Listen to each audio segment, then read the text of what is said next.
Welcome in.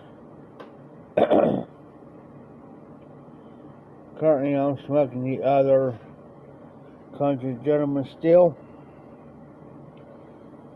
with some M4 Virginia blend mixed with some English.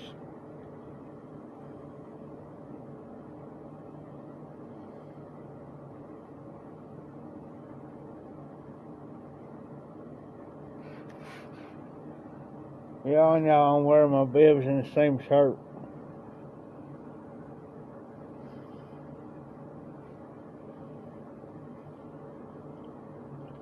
We gotta deal with morons every night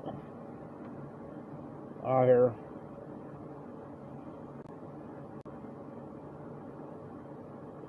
So why not?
Hey Mike, how you doing?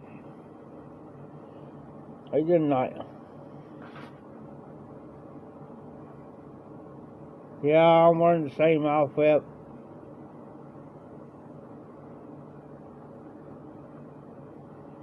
So I gotta deal with a bunch of knuckleheads.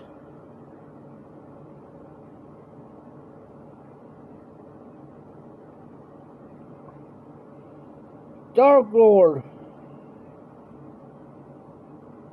Oh, nice there, Mike. Dark, I'm doing real good. Real good. Smoking. The other Country Gentleman.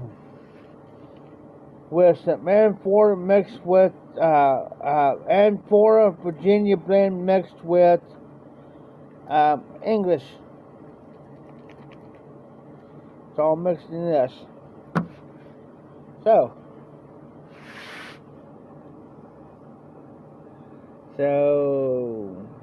how is everybody tonight?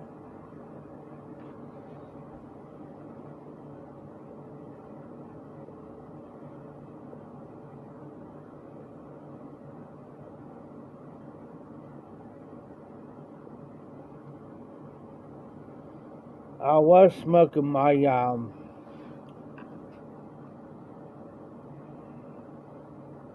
General, which I can get it.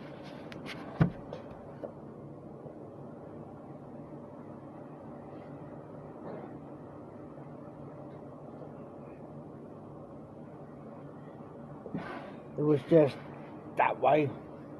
But here's my General, guys.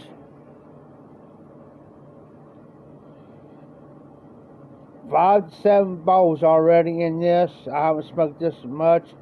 Yes, it's got a hardwood plug in the bottom. Hardwood plug. It's already starting to darken up some. And yes, it is a center.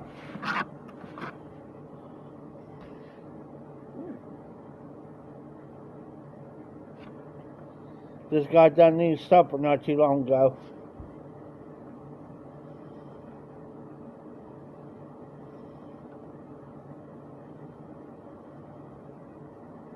So, I gave this a break today, gentlemen. So, we'll see. If I continue to smoke this throughout this week, multiple bowls a day, we'll see if this starts up a little bit faster than what my other one did.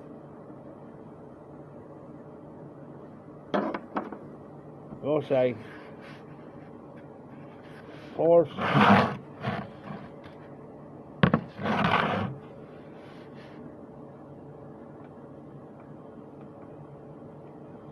we'll see how this live goes tonight, guys. It may be a long one, it may be a short one, it may be a long one.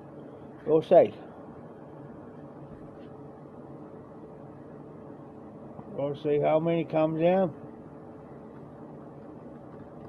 We'll see how long the conversation goes.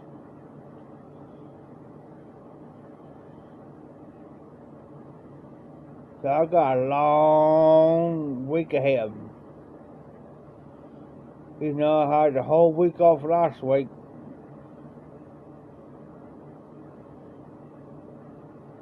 Who knows what this week's gonna bring?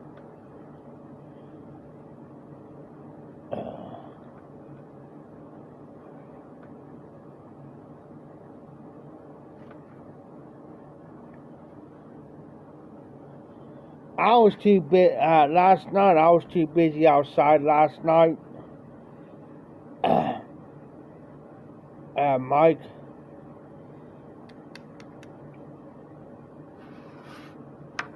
Then I was so tired this morning when I crashed.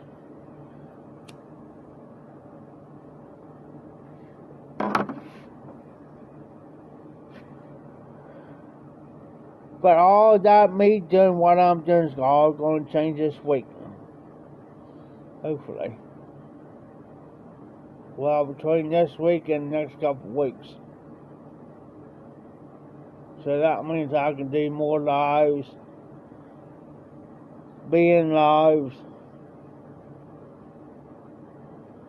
So forth and so on.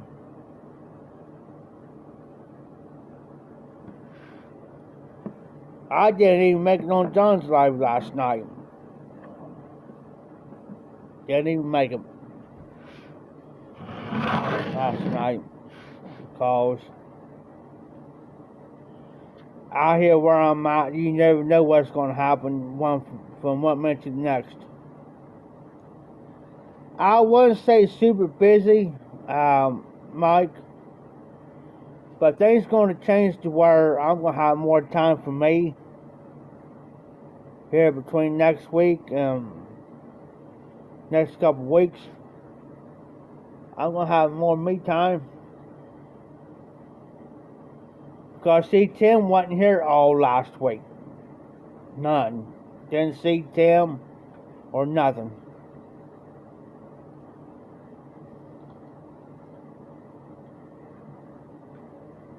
I understand, Mike. So he supposed to be here. Tim supposed to be here tomorrow. Supposed to be. We'll see.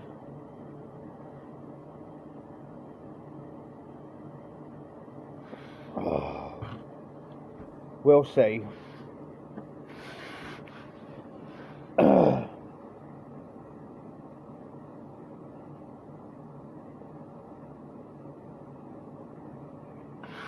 But things are going to change around here with me.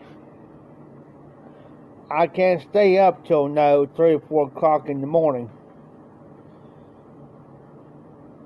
Especially, now I mean for my lives and stuff, that's fine. That's fine. Hey, Mike, I'm here 24/7. 24/7.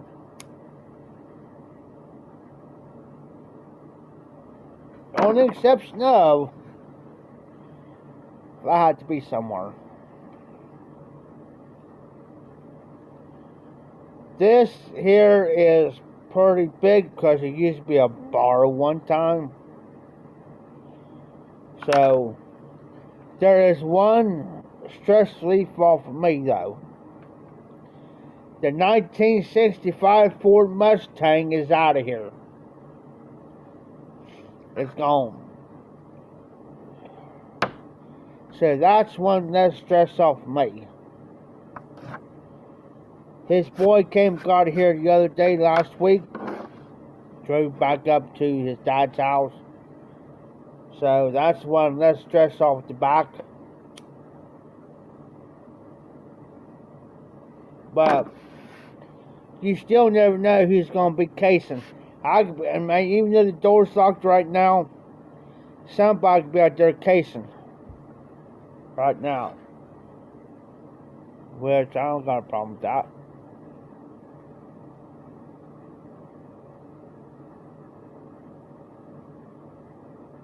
But anyways,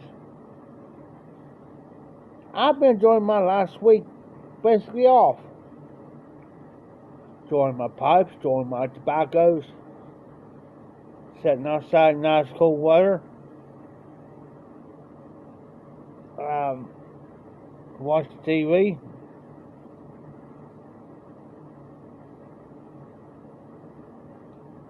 Taking my time smoking my Country Gentleman. Because I'll probably watch about a half hour with the TV. Excuse me, smoking my pipe. And then I go outside for a while, about an hour.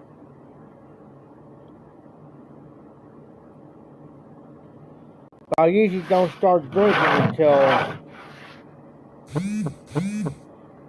about 7:30, 8 o'clock.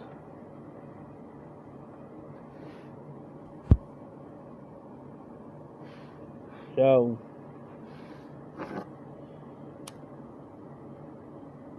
I had to got a new lighter out. I always buy Bics. I buy them by the 5-pack. Why? For number one, it saves me a lot of time. Number two, it saves me on my Zippo lighter.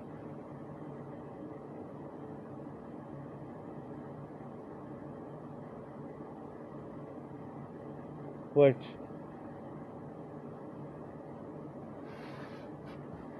helps.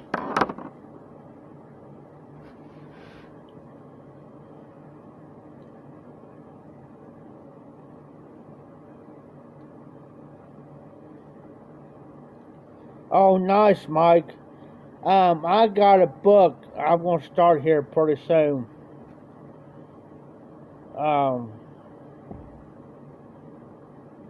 I'm in a lot of history.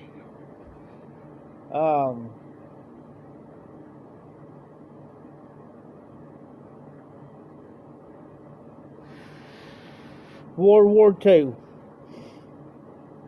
I've always been fascinated with pre-World War II and when it started from 1941 until 1945, 46.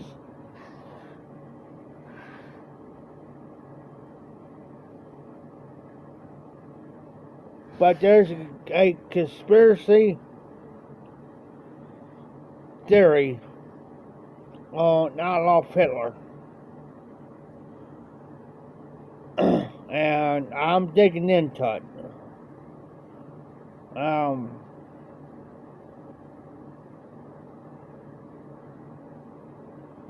Did he really did he really did what he did? Or did he escape from his bunkers? Now, there's a lot of conspiracy theories on that. They say, yeah, he did what he did, and others saying that, no, he escaped. So, who knows?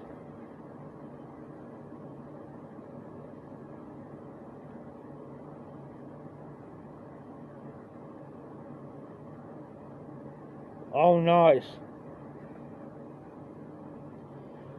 So I sit back in my spare time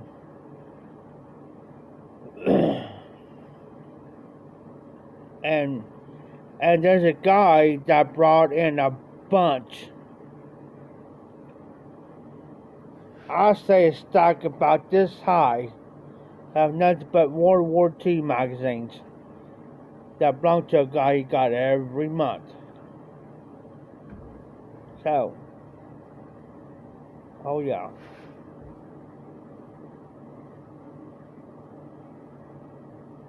My two favorite subjects in school was science, science and history. And still this day, I still do more on history than I do science. So, we'll see. We'll see.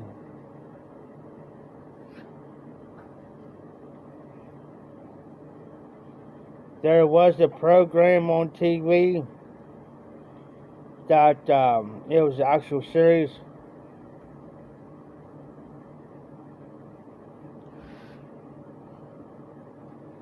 Yes, sir. That was a blowout, basically. On the OSU Wisconsin game, 45-12.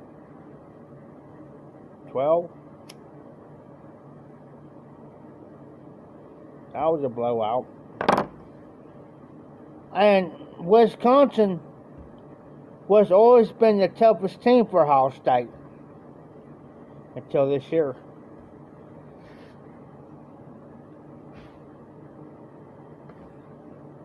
Until this year. And that there. Now Ohio State's 4-0.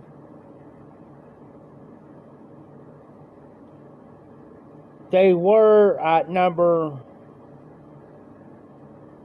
1 or 2, and they dropped down to the number 3 spot.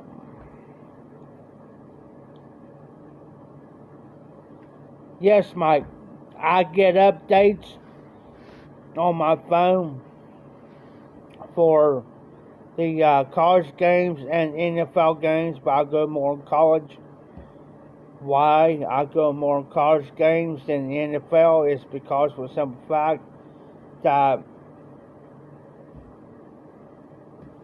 college football to me is like they ain't like these NFL players.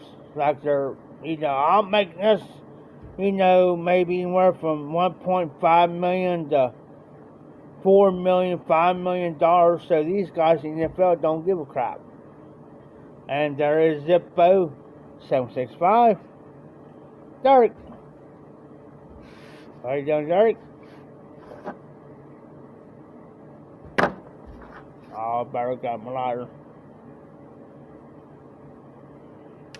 Same for my nail.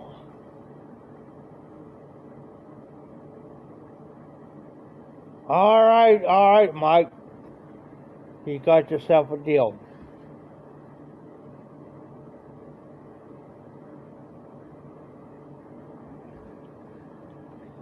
If you can read for Ohio State, then I'll go for Kansas State. You're on. A deal.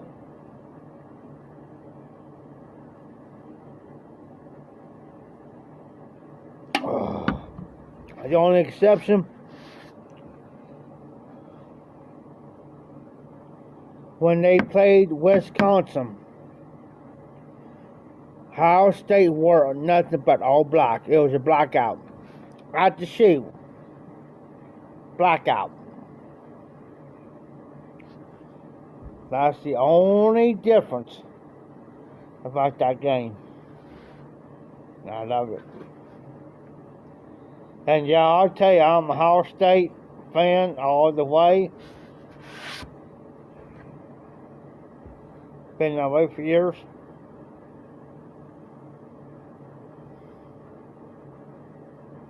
But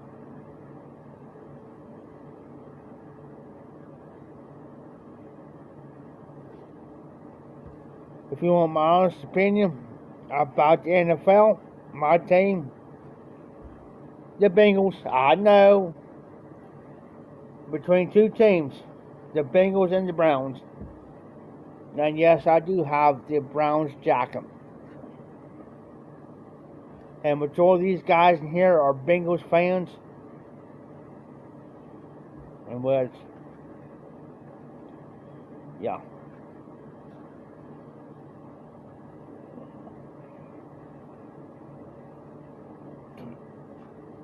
Excuse me, I know I'm going to get freaking heartburn. I knew it was coming.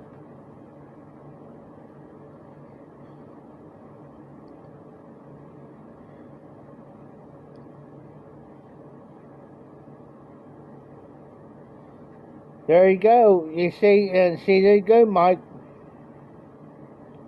You have the Big 12, and you got the Big 10. And the way they're talking now, since you mentioned the Big 12, with the Big 10, the way they're talking about between now and 2025 or 2026, they're talking about, I think in the Big 10, they're talking about adding additional 5-6 more teams to that. So we'll see. That's right, Recovery. Yeah, I agree with you. That's why I like the college football. It's more interesting. And there is Patrick Grant, all the way from New York City. How you doing?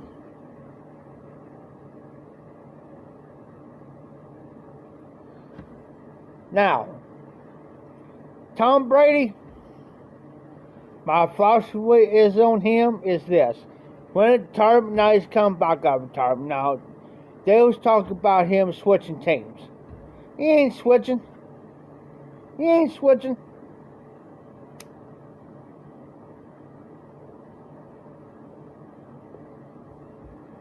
New York City there, Mike. New York City.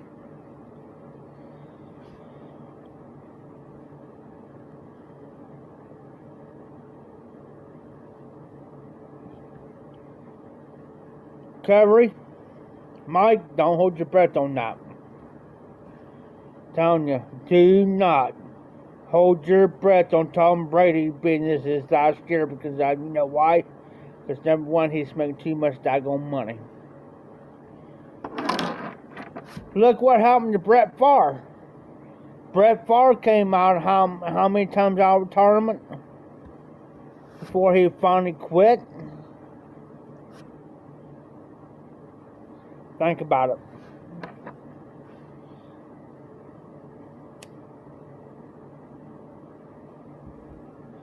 Oh, I didn't know Dirk made. Hey, I didn't know Dirk made a video, or I would have watched it. You see where I'm at. I've been so busy.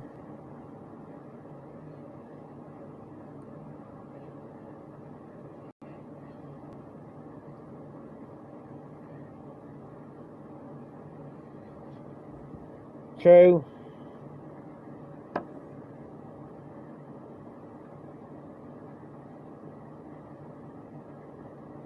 Okay, Zeppo, I'll check it out here later. I'll check your videos there, Dirk. Today, I'll smoke between the country gentleman and the general. Today.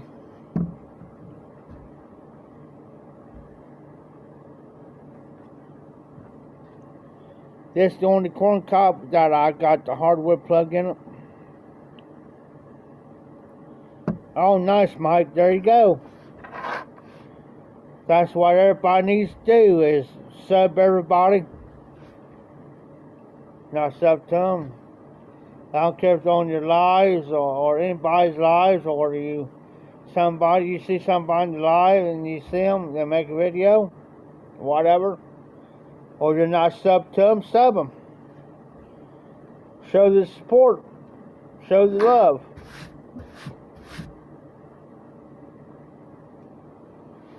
You know, I mean, there's somebody made a video. I'm trying to think the name.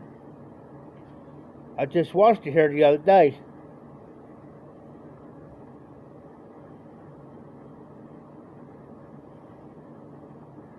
I can see the face, but they was talking about the YTPC, about the pipe smoking in general, pipe smoking, not in the including the YTPC, but the golden days of pipe smoking is then and now. In other words, it's then and now, guys.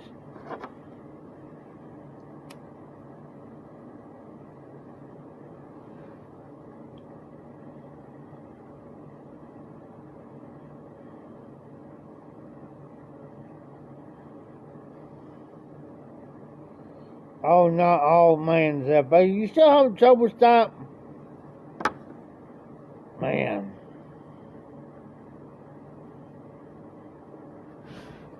I'm about done with this, and I gotta go and get me a refill here in a minute.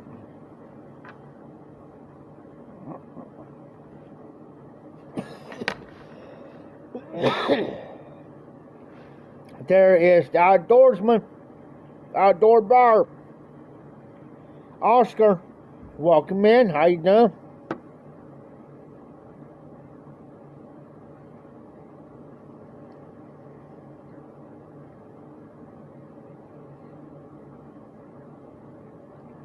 Well, I'm hoping it is taken care of, Dirk.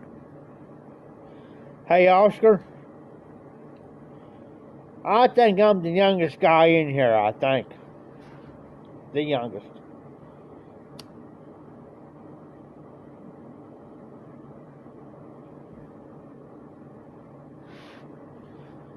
But I'll give you, I won't tell my age, but I'll give the year I was born in. 1980, so y'all figure that out. That's my age. Yeah.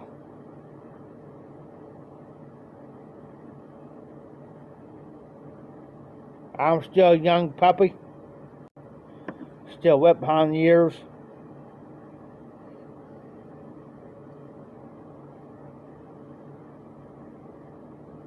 Yes, sir, Zippo. And Oscar, you're pushing 60. That's scary. And yes, Derek, too. Scary. Scary. Alright, y'all. All you moderators, heads up. It's been a while.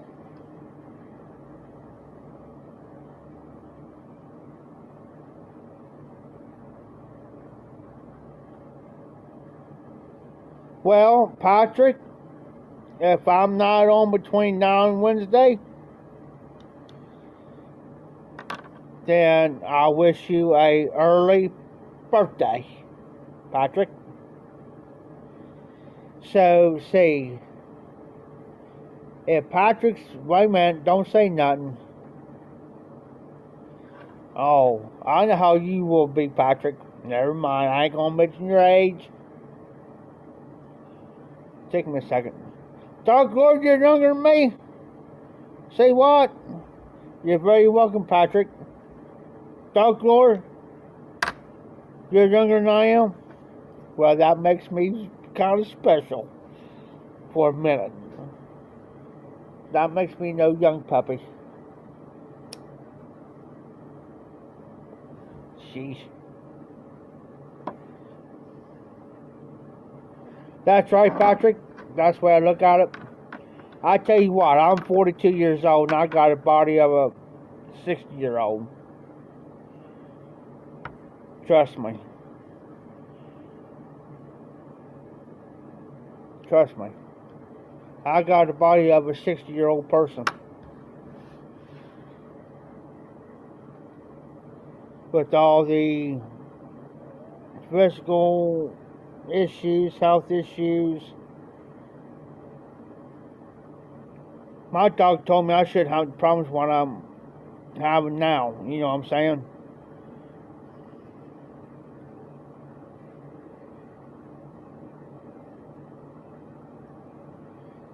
That's why I'm ready to pull out here next. Haunted Bookshop. You guys know I smoke on a bookshop, but I'm smoking some and4 Virginia mixed with some Virginia.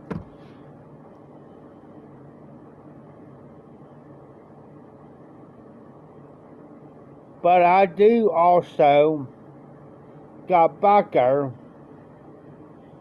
some Haunted Bookshop mixed with some parrot cake, in which I've already let it sit for 30 days. I can smoke anytime I need to right now if I want to smoke it.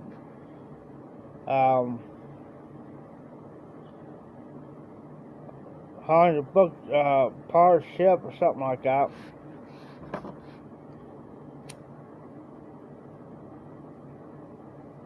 So, Haunted, that's it, Zippo.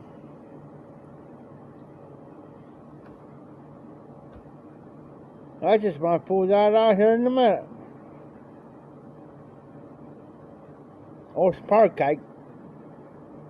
Or Haunted Bookshop. I'm debating.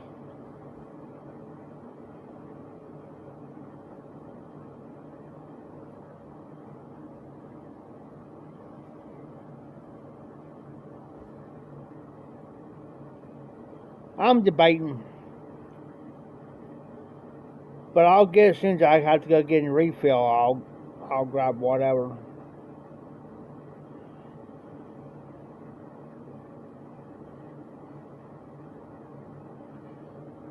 Oh, nice, Patrick.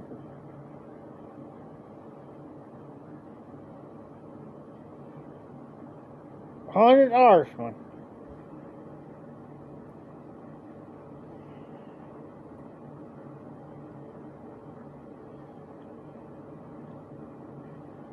Oh, nice, Zippo. Zippo says he made his own version. Used 10 Russians at Haunted Bookshop and he called it Spectral Soviet Shipyard. Nice. And matter of fact, guys, it won't be long. The Halloween's coming up. One of my favorite times of the year. And we go all out here. All out on Halloween. Halloween Party, you name it. All albums. Here.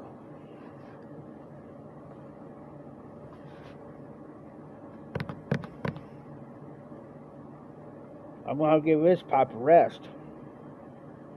Smoked this sucker just about all day except for a couple bowls in this.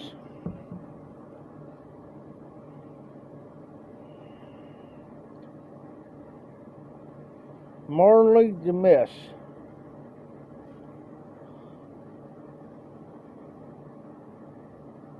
Hmm.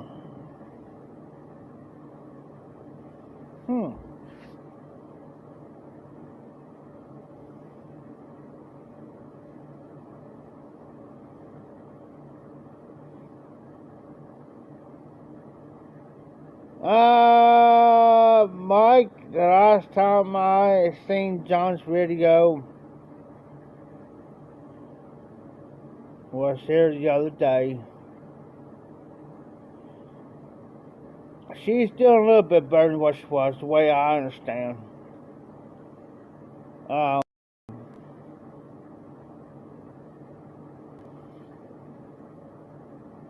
far as I know, she's doing okay right now. As far as I know, I can't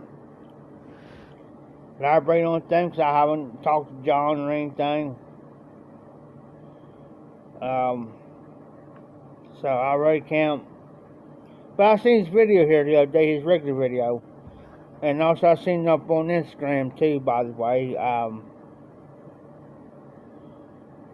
So right now she's doing okay, as far as I know. I can't go any beyond that. I haven't talked to him or Miss Malibu.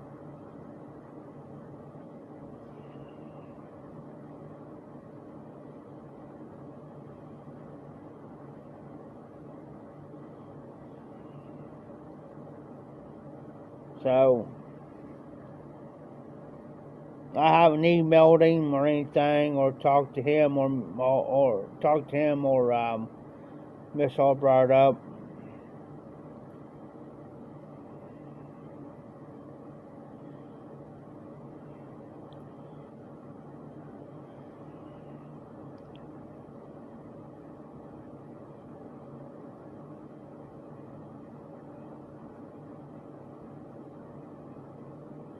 Okay, cause see, I haven't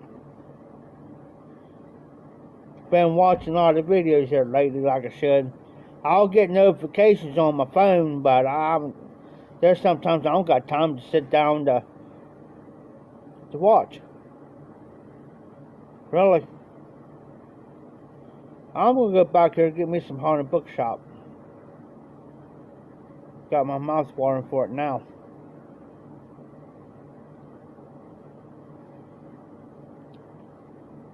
If I feel like getting up.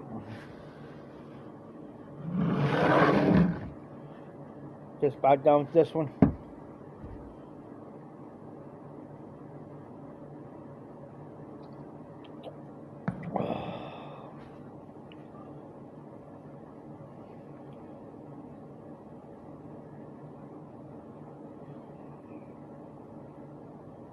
And there's another thing too.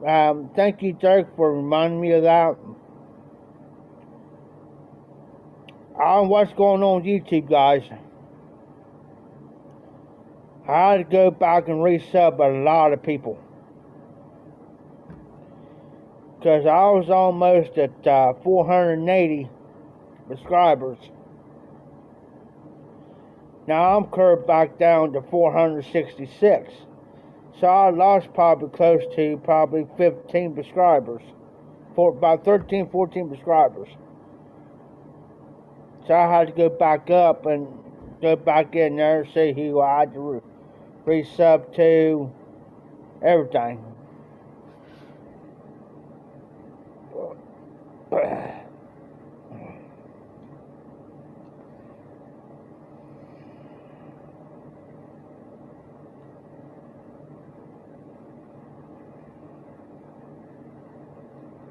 And see, I never tried the haunted bookshop cake. Yeah. I got the original. that Pipe Man Dan gave me some.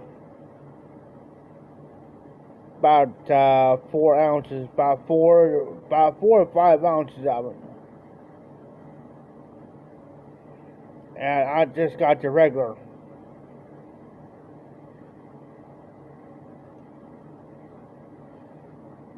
Yeah, that's another thing too. There, I don't know what's going on with that either there, Zippo. Because they would do by the bulk, 8 ounces, 8 ounces, or by the pound or by the bulk. It'd be worth it. They need to do that the same way they do regular Hunter Bookshop.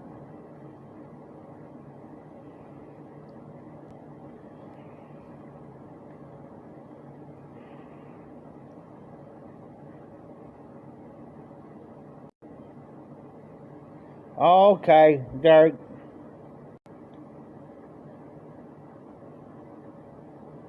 So that means what to you, in your opinion?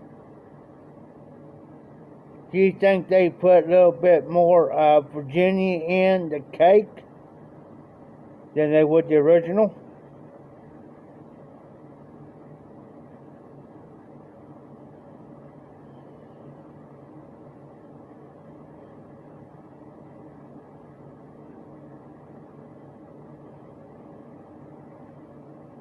Oh no, Patrick.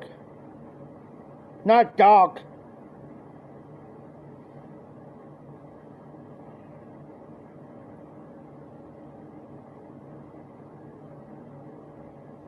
I'm gonna have to check that out. Thanks, Patrick.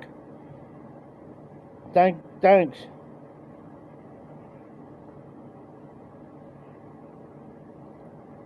Okay, Zippo. Okay, Derek, I got you. Patrick, I will look. I seen Mark's video, Tobacco Pipe International, Mark's video earlier, and he said something about Doc. I watched bits and pieces of it because I was in the middle busy earlier today. And I didn't quite catch all what was going on.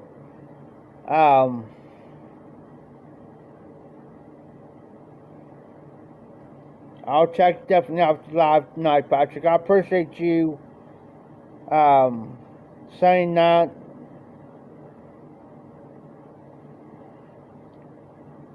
Because I always liked Doc.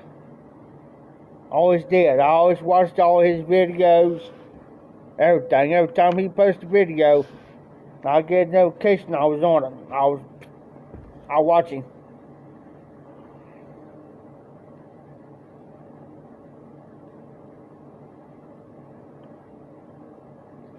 Yeah, Preacher Man, Paper, Doc will definitely be in my prayers. Definitely. Cause it does hit home, guys. It really does. Yeah, I mean, if one person affects the white TPC, it affects everybody. It really does. So, I will.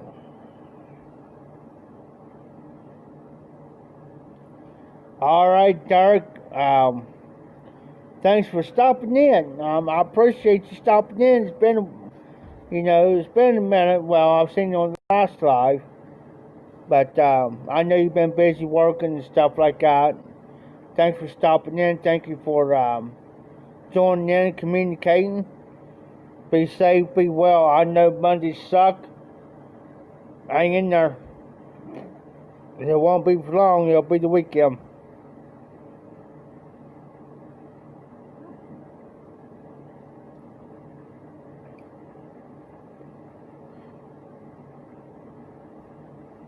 Wow, Patrick.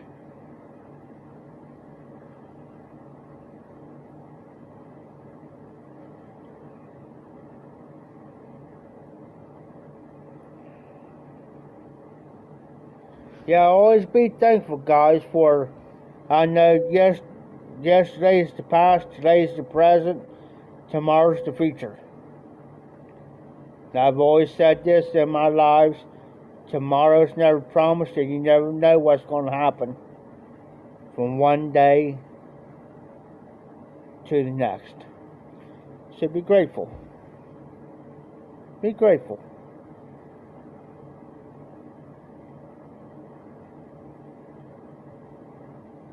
And lift those up. Lift one another and the YTPC up. The brothers and sisters of the Briar. Because you never know what they're going through or what they're dealing with. Never know.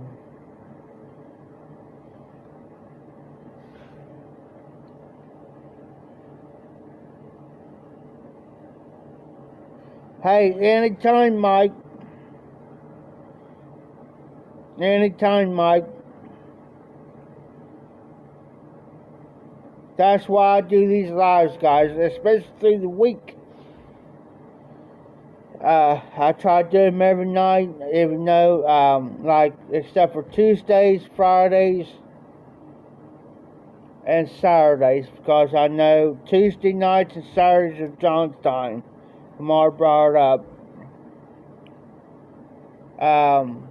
On Friday nights, over Pipe Martin. Oh, thanks, Mike.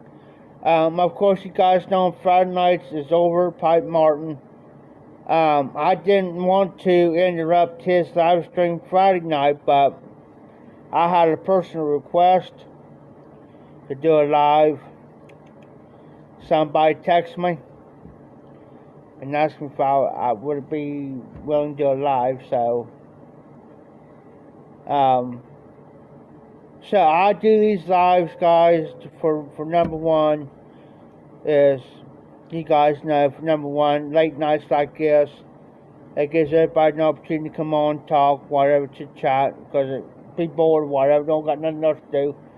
Or, and another thing that I do them is because, you know, there may be something on your mind, like Patrick did for a paper doc. See? Something like Doc. I didn't know he had a stroke. I didn't know what was going on. Like I said, I've sent bits and pieces of TPI, Tobacco Pipe National Marks video, but I didn't catch on what was always said. I mean, I had it up on my TV, but I wasn't. Oh, okay, Patrick.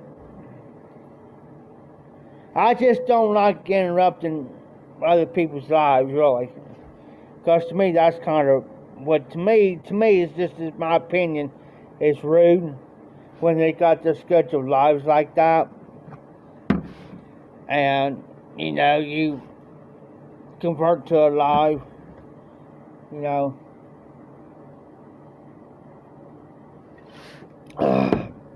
I'll be right back, guys. Refill and Hunter Bookshop.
Here's Haunted Bookshop, guys.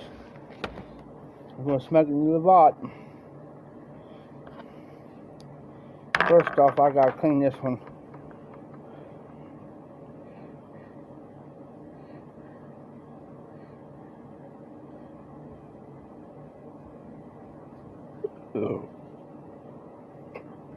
Excuse me. Excuse me.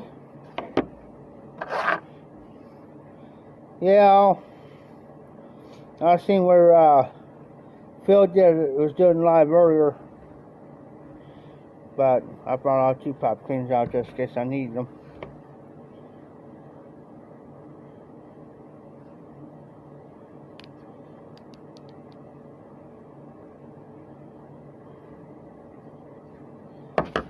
Haunted Bookshop, guys. You guys know it's my favorite since everybody else smoked Haunted Bookshop. I must join in on the fun.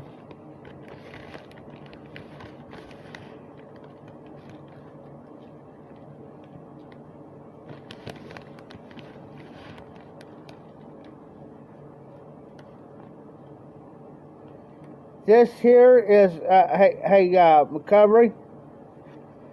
This what's called dual seat.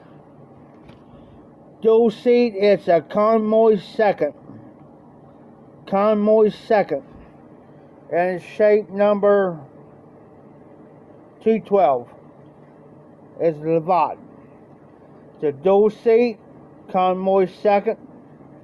There you go.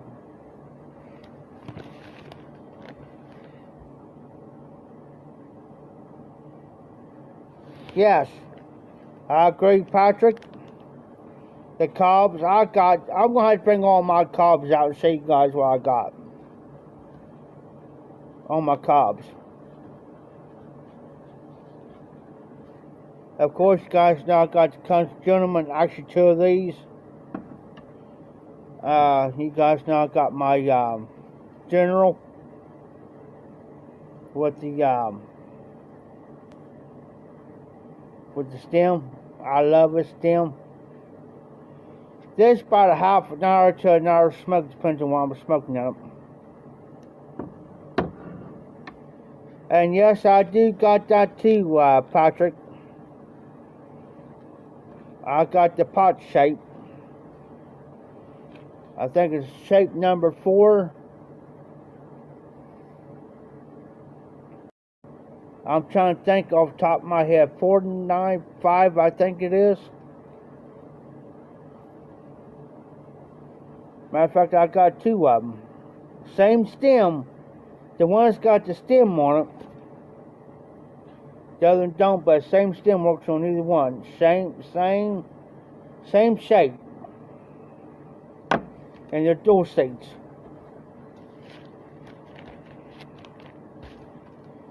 So, maybe on my next live, I will bring all my pipes out, hopefully. If I get time to do it.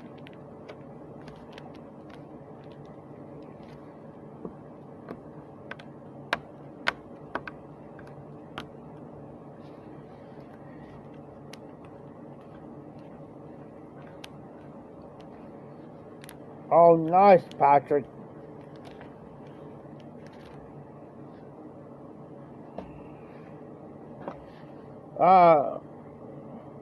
Recovery, Mike, are you talking about this one?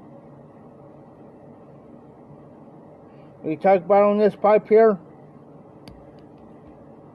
Believe it or not, that's how short the stem is.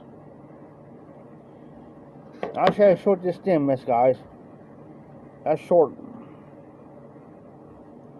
Matter of fact, this thorny pipe that I've got it on there is short. Be truthful.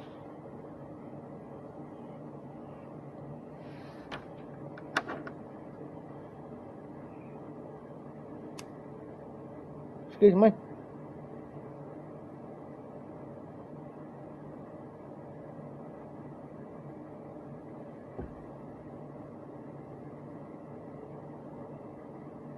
Oh yeah. Haunted Bookshop. Burley's, Virginia, and Perique. Well, it's Burley, Perique, then Virginia. Mighty good.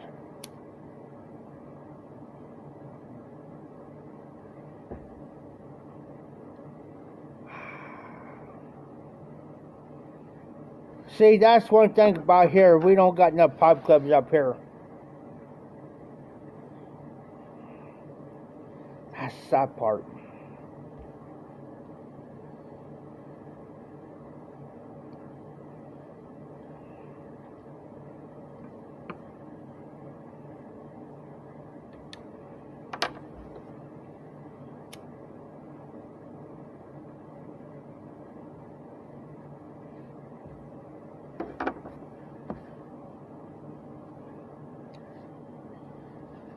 I was thinking about doing the pipe club, but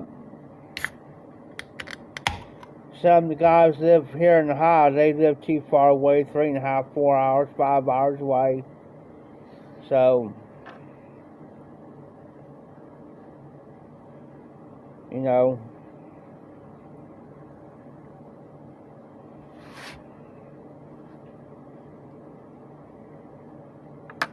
So,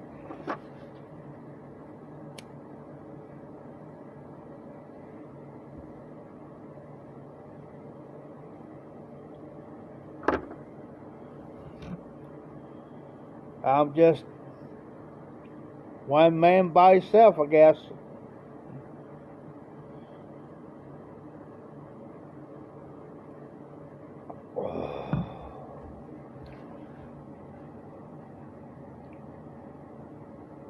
Oh my. That early in the morning? Mike. You know some of us old timers can't get up that early.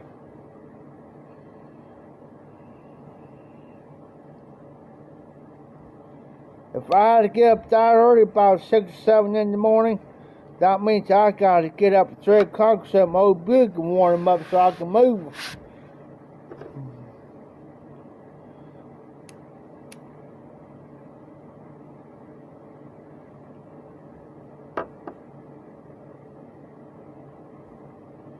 Because sometimes on the weekends, I don't see sunrise. On most weekends.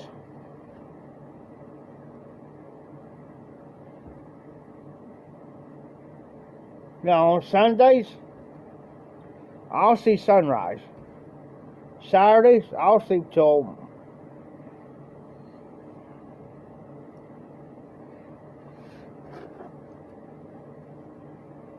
I knew I was going to get somebody fired up here in a minute. Well,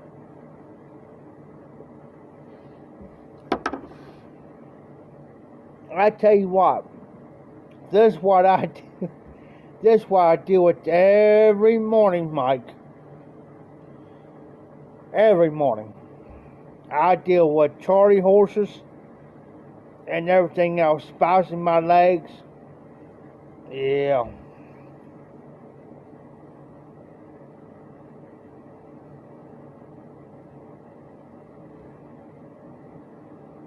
I seen that this morning.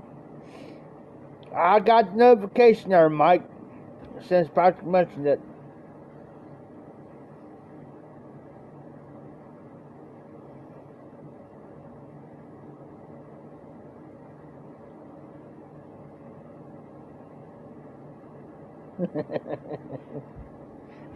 Mike, tell me I'm a youngin'.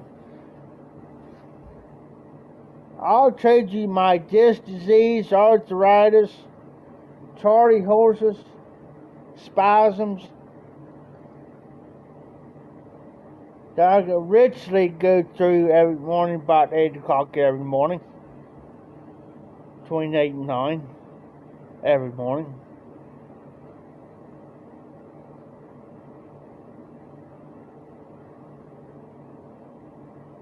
I'll get my bones. I'll tell you how bad it is on me with my arthritis.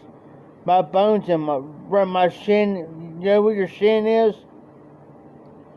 My bones, with my arthritis so bad, my bones were rubbed together, like bone to bone, to the point where they'll draw my feet up. Like say like this is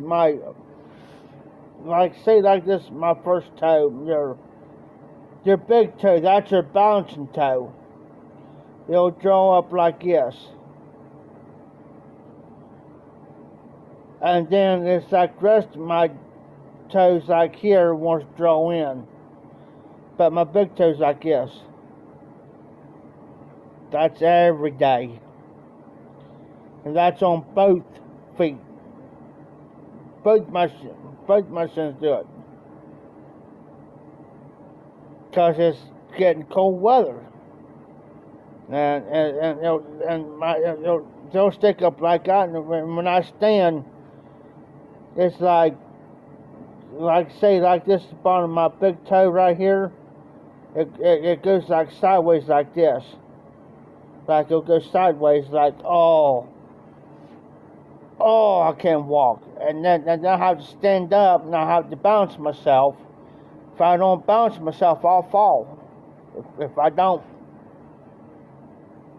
And then once I balance myself, and once I walk like 2 or 3 feet, then it'll start to ease out on me. Yeah, I go through that every morning. Every morning. Hurt? Oh.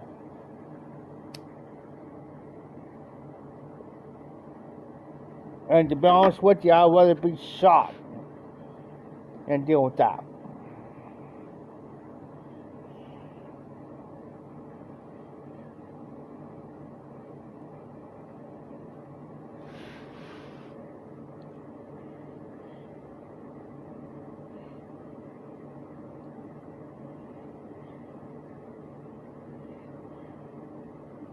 I'm going to have to look into that, Patrick. I never heard of that before. I'm going to have to get some next week. Can you get it like a Walmart, Patrick? Because Walmart's like right that way. That way. And it's probably about a 20-minute walk from me. And yeah, they got a pharmacy, and yeah, they got medicine aisles. You know, here. I'm going to write that down. And Mike, you're fine.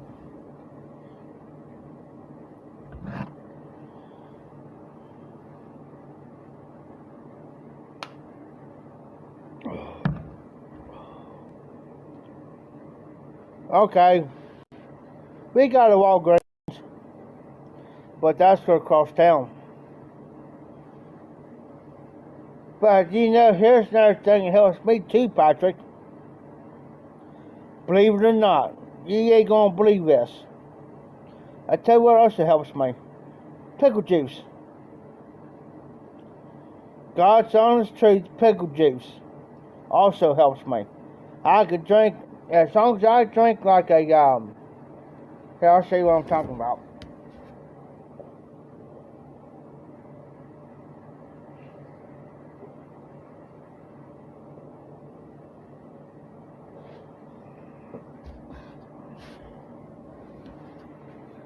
If I drink a cup full like this, I'm good.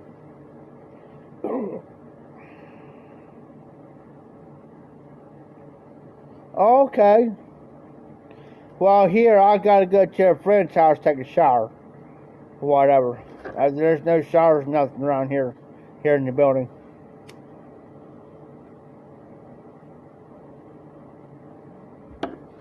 But yeah, I'll drink pickle juice. And the only pickle juice I can drink, this ain't no lie, is bread and butter.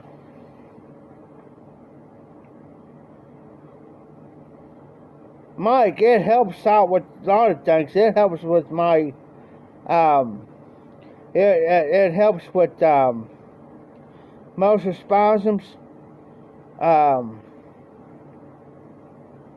Charlie horses, arthritis. You look at somebody that's got to have it around. And bread and butter pickles is the only thing I can eat. Tolerate eating. I love bread and butter pickles.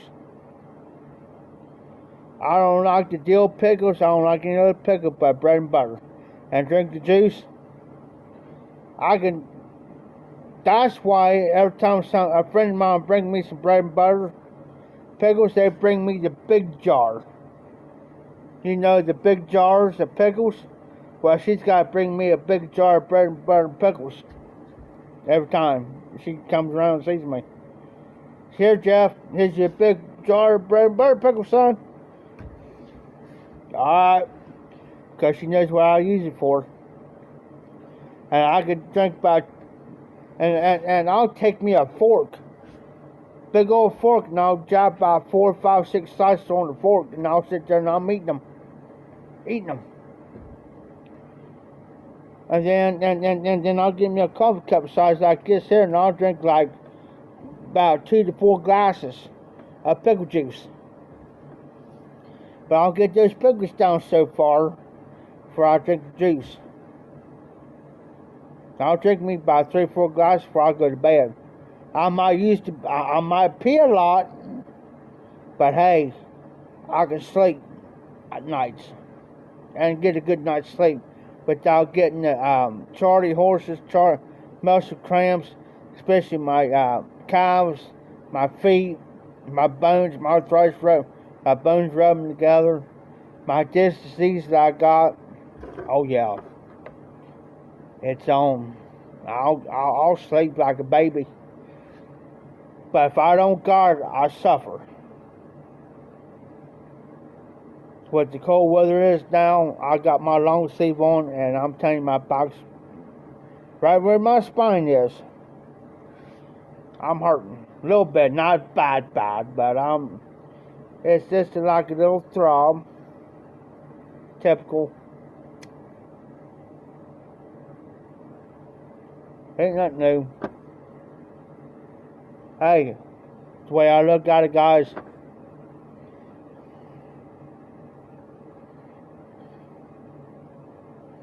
Oh, cool. I tell you where my love pickles came from, Patrick. It's when my mom was carrying me, she craved pickles and pickle juice when she's carrying me. So that's where my pickles come from. Now, if somebody bring in dill pickles in here, I won't eat them. I could tolerate the pickle juice. Tolerate it. But, like I said, you give me the bread and butter, you won't see that jar.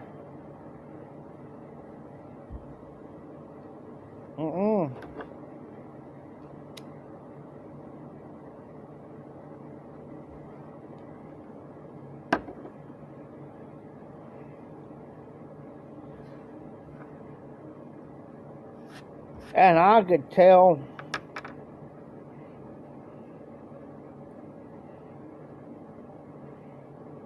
oh, Mike.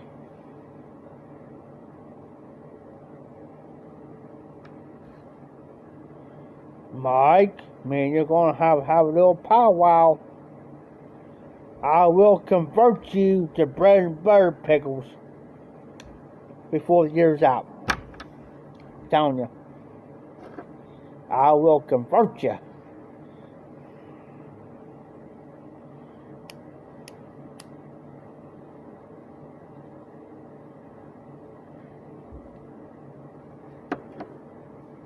Telling you, Mike.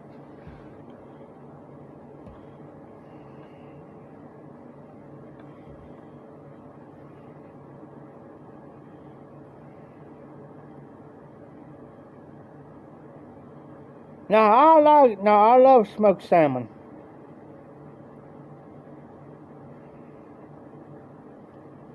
You get me smoked salmon, you ain't gonna see me for the rest of the day. Give me a corner, I good.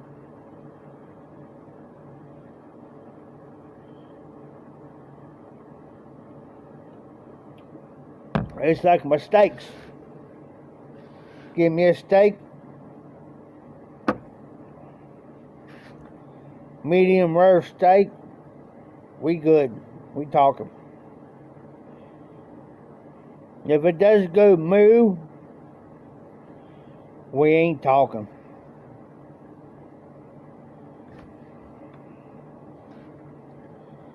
Now my burgers, I like my hamburgers. I like my I was over here at Roosters.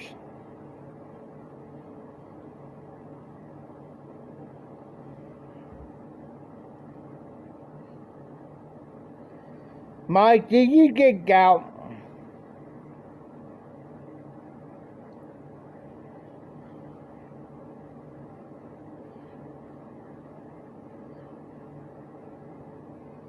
Oh, nice, Patrick. That's how I like my salmon, kind of thin, like that. I don't like it too thick or chunky. You know what I'm saying? I like mine kind of almost thin, just about thin as bacon, or thinner. You know what I'm saying? That's the only way I can eat it. Okay, I got you there, Mike. I got you. Now I tell you, now I'll go over here to Roosters every once in a while. Well, we'll go to Street Side 62. They always say, how do you want your hamburger? Well done. Or I'll order me a steak. They say, well, how do you like your steak? It's like when you argument with your wife. Rare it is. I tell them that all the time. It's like a winning argument with your wife. Rare it is, boys. And don't forget the A1 sauce. Oh, I tell them.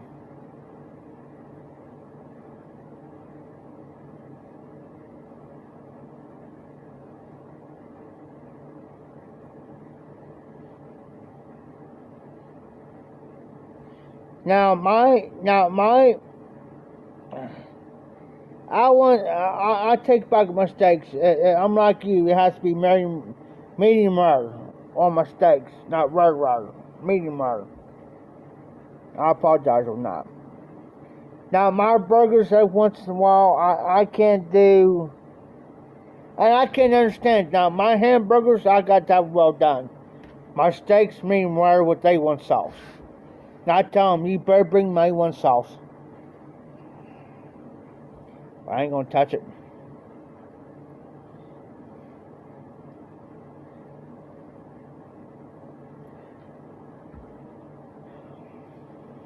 Well, Mike,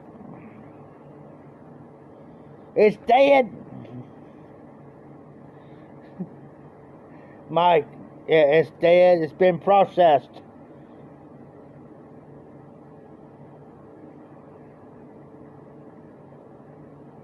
As long as they ain't jumping off your plane, mooning at you, or oinking at you, then you're good.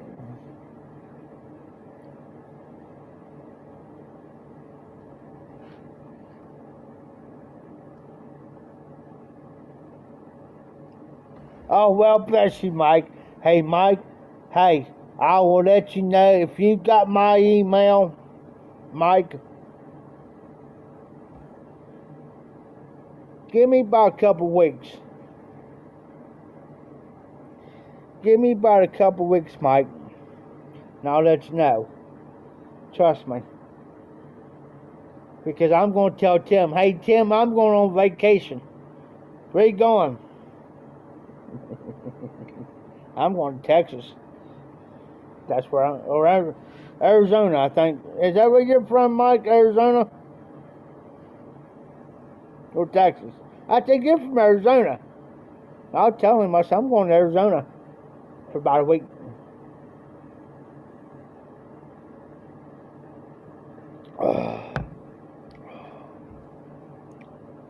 That's what I thought. Here, Mike. Tell you what. Here, I tell you what, y'all.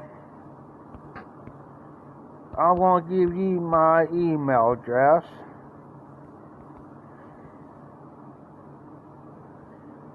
Just give me a sec. That's why the camera's pointing up, because I'm typing.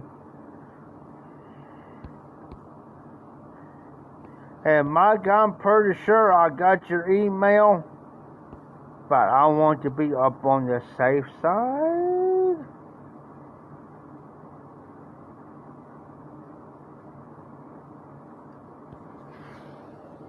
Y'all tell me, I say, hey, you can go to Las Vegas. He's been begging me to go back to Las Vegas. I said, I tell you what, you go to Las Vegas for a week, my hind end's going down to Phoenix, Arizona for a week. I'll see you whenever. You go your way, I'll go my way. We both be good. Cause see, I'm getting a little bit of back pay money, and that's what he. I said, Tim, I already done been to freaking Vegas. I've done been to Myrtle Beach. Why go back? So I'll tell him you go back to Vegas, and I'm going back to Phoenix, Arizona. I'll be right back. I'm going to use the bathroom real quick. I'll be right back.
I'm back, guys. I went to use the bathroom up there because there's a window up there I can look outside.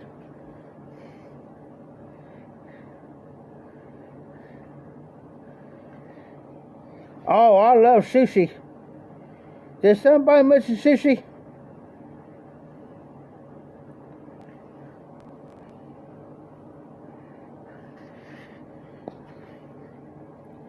We got a place. We got a Chinese restaurant. You can get all you can eat buffet. They have sushi on the buffet bar. And we also have a Japanese restaurant uptown. I never been to it yet. I've been wanting to go to it, the Japanese one. Everybody's saying it's good. So I'm thinking about next weekend. I'm thinking about going up there. So I'll be busy through the week. So I'm thinking about going up there next weekend. Just try them out. Just see how they are. You know what I'm saying? Japanese restaurant. If I go to, it'll be my first time going. I've been to. We got a Chinese come close where I'm at. Up here. Then there's one uptown. Like, well, where this one Chinese place is like, they got the buffet, and you got another Chinese place like 2 blocks down. Then the Japanese place is real close to where I live, well, where I'm at here at the building. Probably,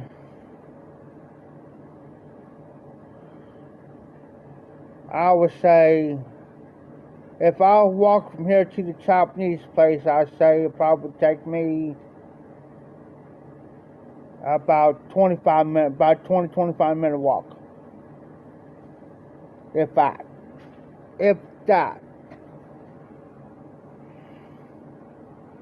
Now, if I would ride my bike, it would take me about 15 minutes. If I say I haven't had sushi in years. Now, I love sushi, but I haven't had it in years though.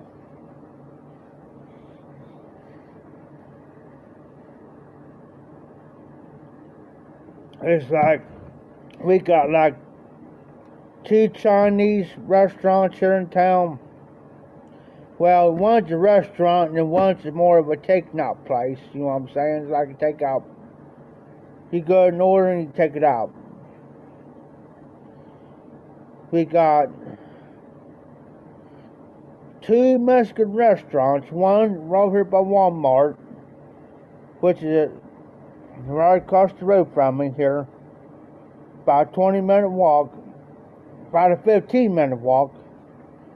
Then there's one up on the other end of town.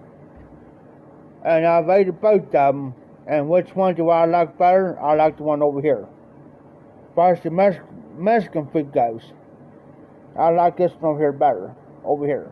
I can't take the name of them. But once I'm over that way, I'll get the name of it. But they got good food. Good food. Excellent Mexican food. We got like 2 McDonald's.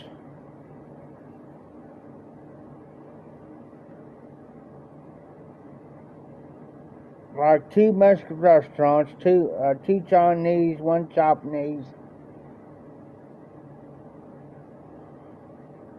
But I'm thinking about going to get me some things. Since y'all talked about sushi, now I gotta go get me some. Doggone it.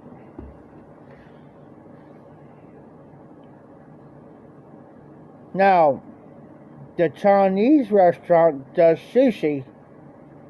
Now they wrap theirs in it's been forever since I've been there. I'm trying to think what they wrap it in.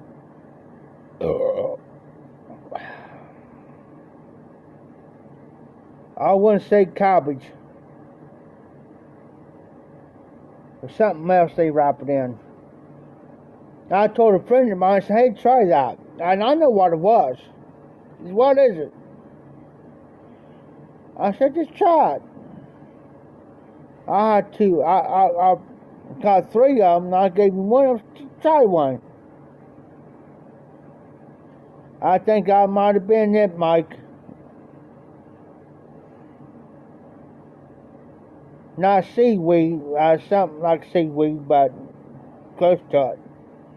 Just try that. That's pretty doggone good. So what is that? I didn't want to tell him. You know what I mean? Really didn't. So he says, where you get them? I said, here, I'll show you. Got him like 3 more of those suckers. 3 more. He ate them. He says, are you going to tell me what it is? I said, yes, it's got sushi. I said, what's sushi? She said, you never heard of sushi before? He says, no. I said, it's raw fish. He said, what? I repeated it. I wasn't lying. He says, you tell me I said there ate 4 of those, and you're telling me what it is. I said, yeah. I said, was it bad? He says, no. He says, even though what you told me what it was, He says, that was pretty doggone good. I said, now see, now if I would have told you what it was before you ate that, you would never touched it. I said, am I right or wrong? He said, well, you're right. He says, I would never, he said, I would never, he says, I would never touch that if you didn't, if you would have told me what it was before I ate it, so I would never touched it. He said, that's pretty daggone good. He said, no, I got, so every once in a while, every time we go to the Chinese restaurants, that's the first thing he'll hit. Is that? Yeah.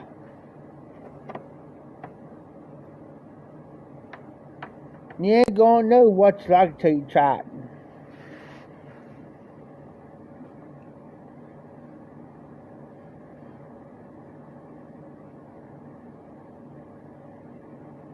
Now, Patrick, what is that? Sashimi and if I don't want to slaughter the names now. What is that, Patrick?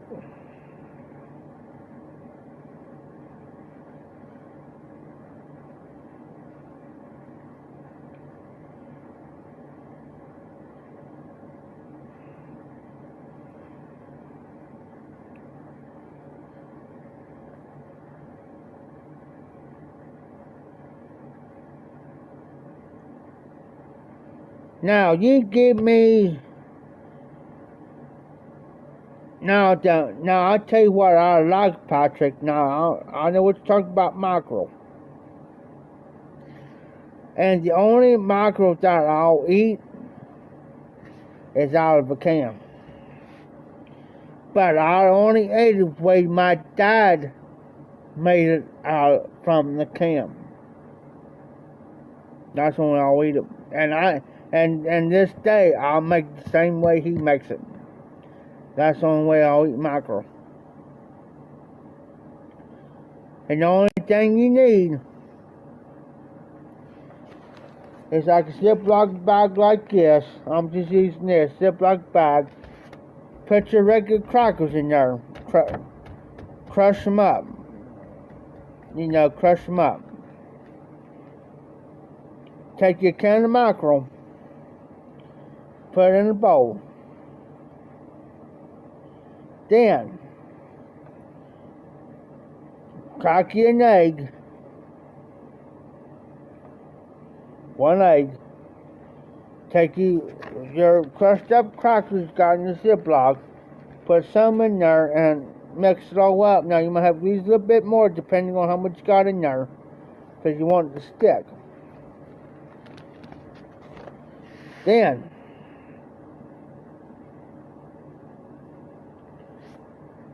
put you about that much grease or whatever in the pan and get you some butter, like a teaspoon of butter. Let that melt, and then brown your mackerel in there till it's nice and crispy. That's why Patrick, that's how I got him hooked on top. Oh, okay, I got you now, Patrick.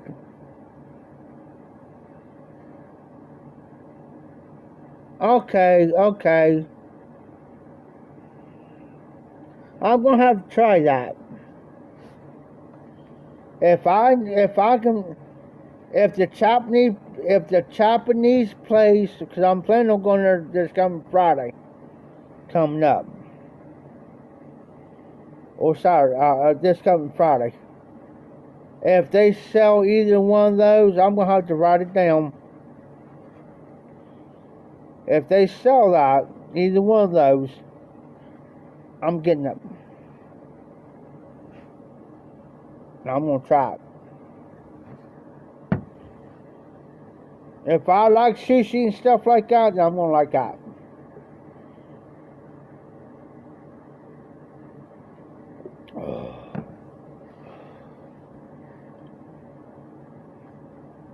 All right, Mike. I'll try to, Mike.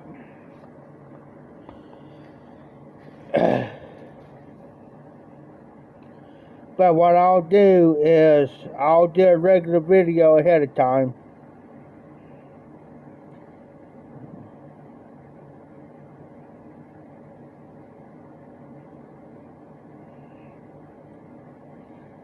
Yes, it would. I'll do a regular video ahead of time to let you know, and then we'll go from there. Cause it'll be my first time ever in the Japanese. It's called Hashi. I don't want to start the name, but I got it in my head. Hashibashi or something like that. Habibashi or something like that. It's a Japanese restaurant. No, Mike. Been wanting to. I've been wanting to try Korean food. I watch it all the time on YouTube. Yes, that's it, Mike. That's the word. That's the word I was trying to pronounce. And no, I have not tried Korean food. I watch it all the time on YouTube. And it's like,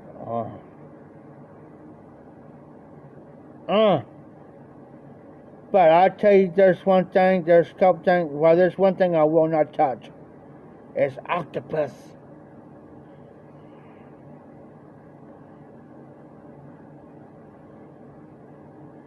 I will not touch octopus.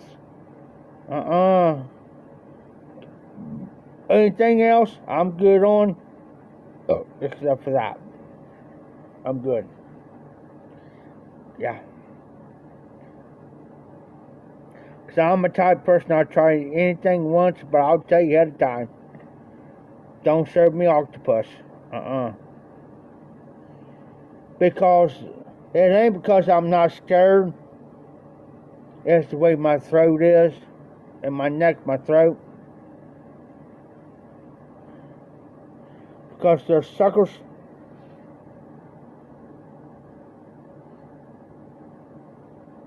Now what's that, Mike?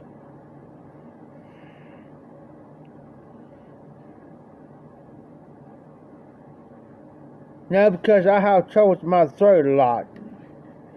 So I have to watch. I mean, I love food, but I have to watch what I eat. I mean, I'm not allergic to nothing. Don't get me wrong. I'm not allergic to nothing. It's just my throat. Because reason why is because when they're supposed to take, let me explain, when they're supposed to take my gallbladder out, they put the wrong tube down in me. And see how short my neck is? They put the small breathing tube down in me. Well, instead of that, they put the big breathing tube down in me. And they messed my throat up. Big time. Hey, I'll try squid one time. Hey, wait a minute.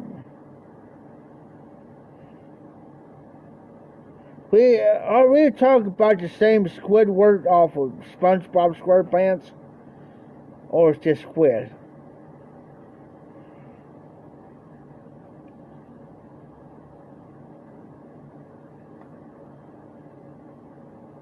Is it Squidward or it's just regular squid? So I like Squidward. But I'll try squid one time in my life.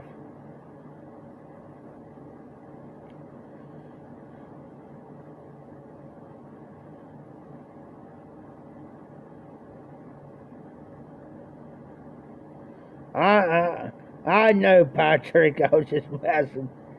Hey, I'll try it one time.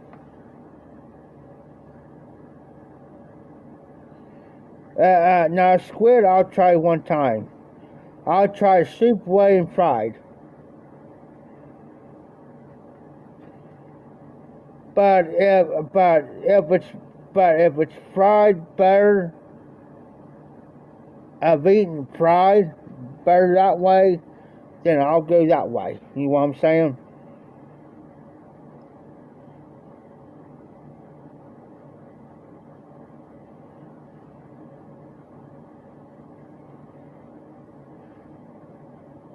Now Patrick's married my ex-mother-in-law. Bless her. She's in the nursing home.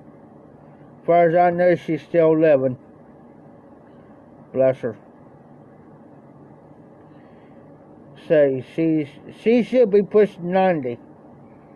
Max mother-in-law should be pushing 90. Bless her. Bless her. Love that woman to death.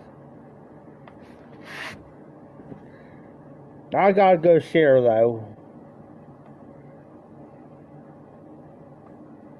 I know which one she's in, but I just haven't had time to go see her.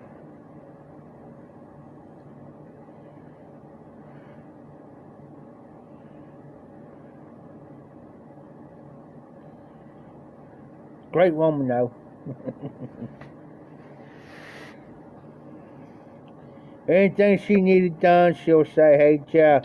She'll call my cell phone. She'll say, "Jeff, you doing anything at the moment?" I say, "No, why?" "Well, I need help out here at the house. Can you come out and help?" I said, "Yeah, I'll come out and help." "Where you at?" And I told her I'm at. Well, she'll try to pay me. I said, "Midget," everybody called her Minnie. I said, "Minnie," I said, "you owe me a dime. You owe me nothing." "Oh, I got no." I ain't worried about your money. Cause her husband, which my ex-brother-in-law, he passed away at the age of 90. 92? If I'm right? Yeah, 92. Bless him. He used to work for the state of Ohio. ODOT. Supervisor. He did about 25, 30 years before he retired. Then he started going down. Well, he didn't start going downhill until whenever. It just got to the point where they couldn't do nothing for each other, so they put him in the kids' side part of the kids put him in the nursing home, but I never heard of that before either.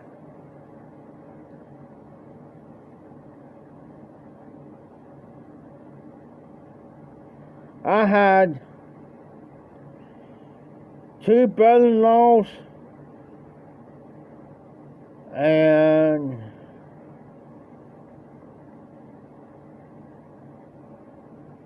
see, 2 brother-in-laws, 3 sister-in-laws. The one brother-in-law, he died. Bless him. I ain't gonna go into no details on how he died, but I know what happened to him. But sad situation.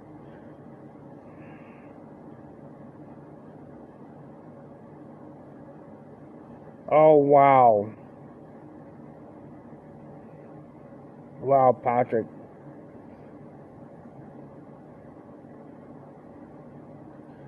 Oh, I hate to hear that, Mike.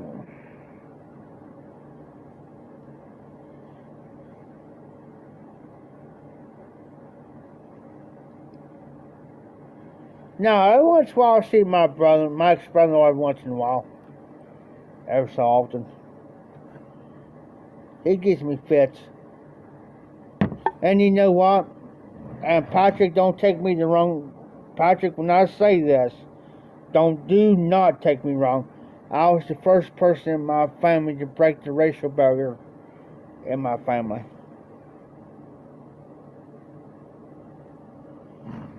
Yeah, I was the first guy. I was the first one to do it.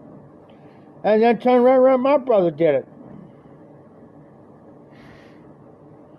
Well, his current wife now has got, yeah. I just don't want to sound the wrong way, come out and sound like, yeah, you know what I mean? So I was the first one to do it.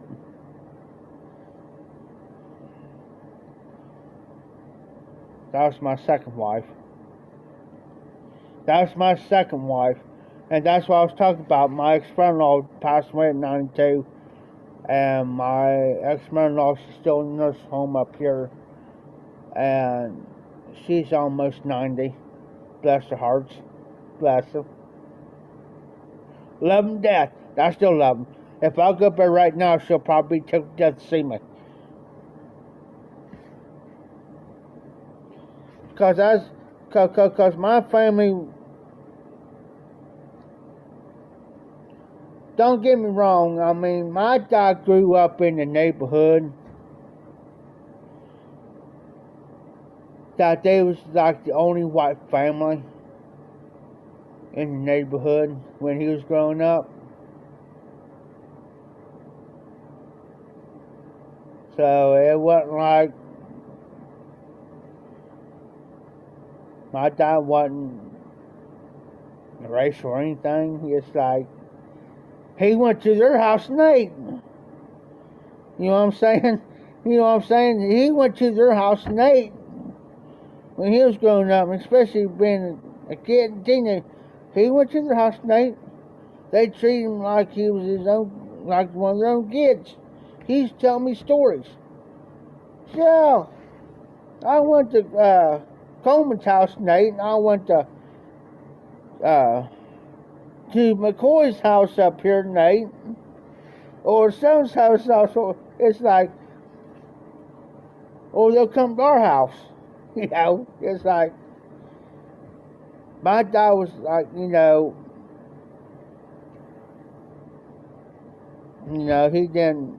he loved everybody, you know. If you will walk to my dad's house right now, my dad bless him, if my dad was still alive, he would just turn 92. You would have walked up to my dad's house, he'll talk to you like he knew you for years. That was my dad. He'll say, "Oh, how you doing? Doing alright? Need anything? You want a cup of coffee? You want a pop? Have you ate today?" He'll ask you. That's my dad. Have you ate? Well, no, well, hold on. You know. You know, hold on. You're going to eat. You're not going to leave my dad's house hungry. You'll say, "Oh, no, no, no, no, no." I'll tell you no, then this is Dr. Tim.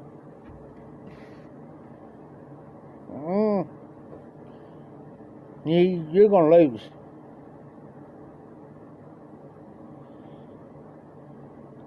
And you're all right, Patrick. God does. And trust me, I've seen God work in the mysterious most ways.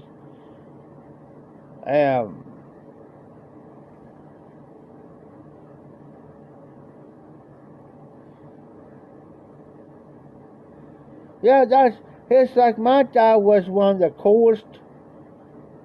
My dad was one of the coolest people on the freaking block. I mean, there's a lot of elderly people where my mom and dad bought the house. There's a lot of elderly folks around on our street, and like, here's our street here. Well, with our street here and the street up here is like connected like a T. Well, everybody up on the other block up here and down here and on that street, there's all elderly folks. Oh, cool, Mike. That's nice. It's like everybody's elderly. And everybody say, "Hey, Jeff, how's your mom and dad doing?" "Oh, they're doing okay. They're down there." "Doing anything?" "No. They're down at the house. If you want to go down and talk to them, go down and talk to them." Or somebody up the road, "Hey, Jeff, is your mom doing anything?" "No." "Why?" "Well, go down and tell your mom to come up here for a minute." "Alright." I'll go back down there. "Mom, She'll say, what? So-and-so up here wants to see you for a second. You know, won't be long I'll be walking up there doing something in the neighborhood. It was just a little neighborhood. It wasn't very big. Somebody say, hey, Jeff. And I heard this one guy across the street, hey, Jeff. I said, oh, I know this voice anywhere. Burr McCoy. Like I said, my dad lived on the same street they did, but like I said, my dad's family was only white folk. Only white people. And Burrow, bless him, is, hey, Jeff. I said, I said, what you want, Burrow? I'll bust out loud. He says, where's your dad at? I'll bust out loud. I said, he's over there. Why, you want to talk to him? Yeah. Tell him to get on that front porch. I shake my head. He was like, I say, like this is my dad's house. Well, right across the street, he was doing this house. But it was like, here's the house here, but here's the house here, but it's next house over.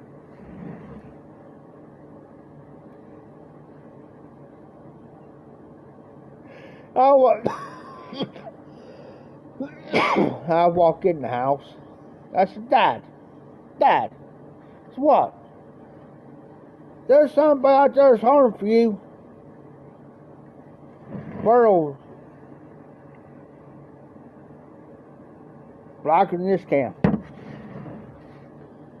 No offense there, Patrick. He'll walk out there and he says, who is it? I said, you see that guy standing over there, Dad? He says, yeah. I said, that's his hard Nazi. Doc got there looking.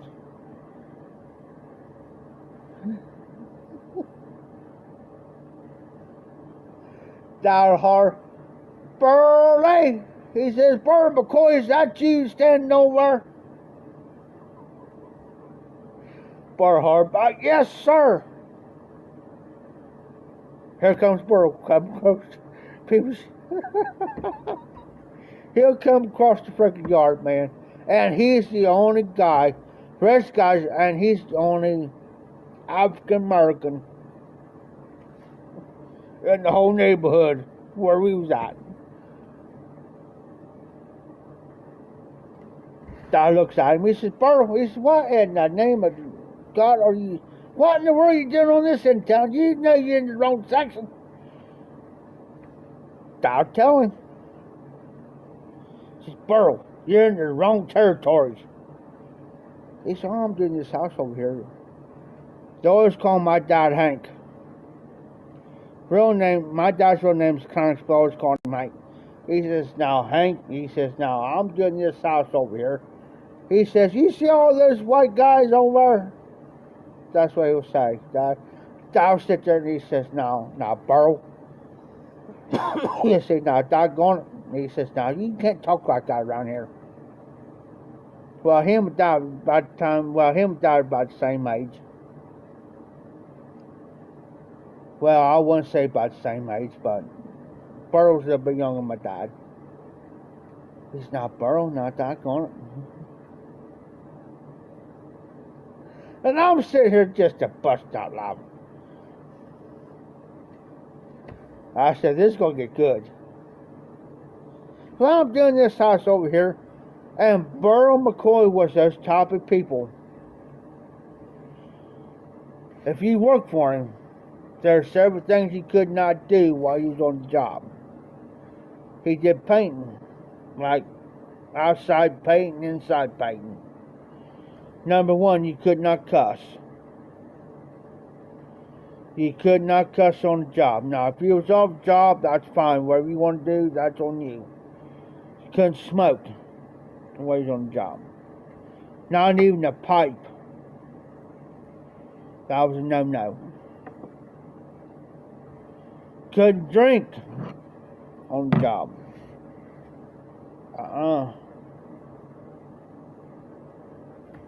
That's how Burrow worked. Now, once Burl got to get to know you, once he got your name, it was like he knew you forever. It's up in his head. So Dad asked him one day, he was over there, and he said, "I'm going to get Burl for a minute." Alright. Walked over, and I said, "Now I always call him Mr. McCoy,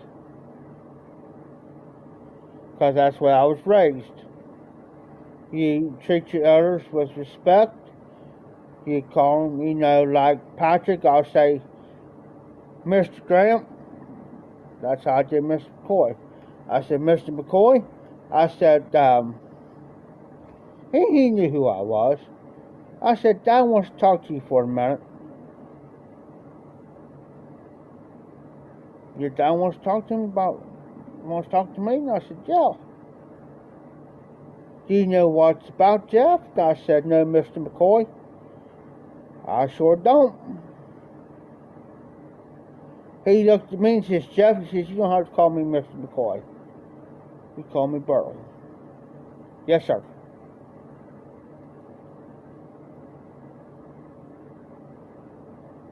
That's how my town was, man. I mean, it was so bad where I'm from.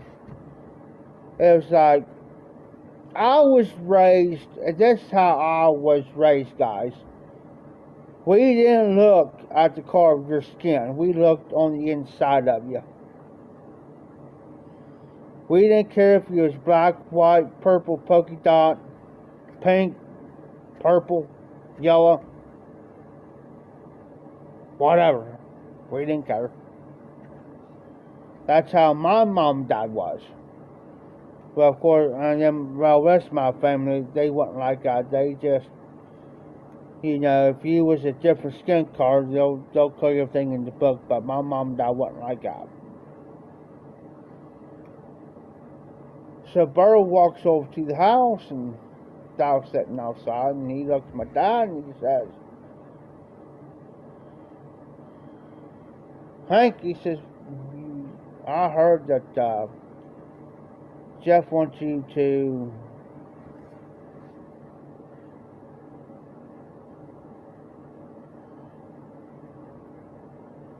That's right, Patrick. That's the way I was raised. And Burl tried to break me that habit. And I told him, "Mr. McCoy," I said, "I can't do it."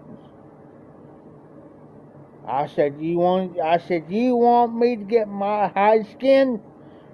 I tell him. He said, "I'm Burl. Don't you forget it." I said, "All right." I said, "Shh, don't tell Dad. Don't tell Mom and Dad. Because I'll get in trouble for it." So she'll go over and say, "Hank," he said, "I heard," he says, "Jeff come over and got me." And he says, "You want to talk?" He says, "Yeah." Now remember, Burl's the only African American in the neighborhood.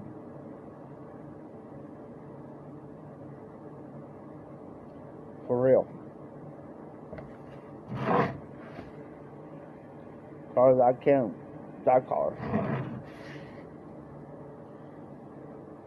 If you close his eyes at nighttime, he wouldn't know he's standing there. But anyways, nothing against him. But anyways, he'll say, the dad says, "Yeah." He says, "Can you hire Jeff to paint?" He says, he's pretty good at painting.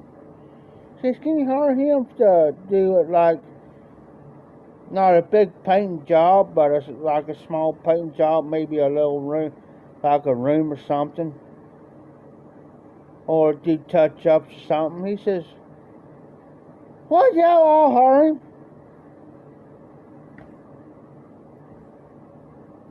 Now remember, we're talking about the early mid-90s now, early mid-90s. That's when the segregation stuff still going on, and especially in my town where I'm from, it was still like, you stay on your end of town, we still, that type of situation. He looked at his, "Well, y'all hurrying?"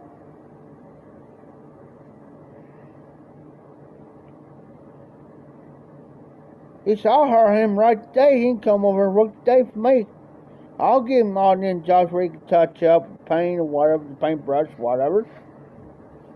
I says, all right, how much you gonna pay him? He says, well, he says, this is what we'll do there, Hank. For him. And he looked at me and says, well, you need the money. I said, yes, sir. I said, I'll save it up for like going to the football games, or maybe take a girl out, or I said, I do a lot of mowing jobs to go to. I said, I make my money to go to my own football games and stuff like that. Maybe take a lady out, a girl out, or whatever.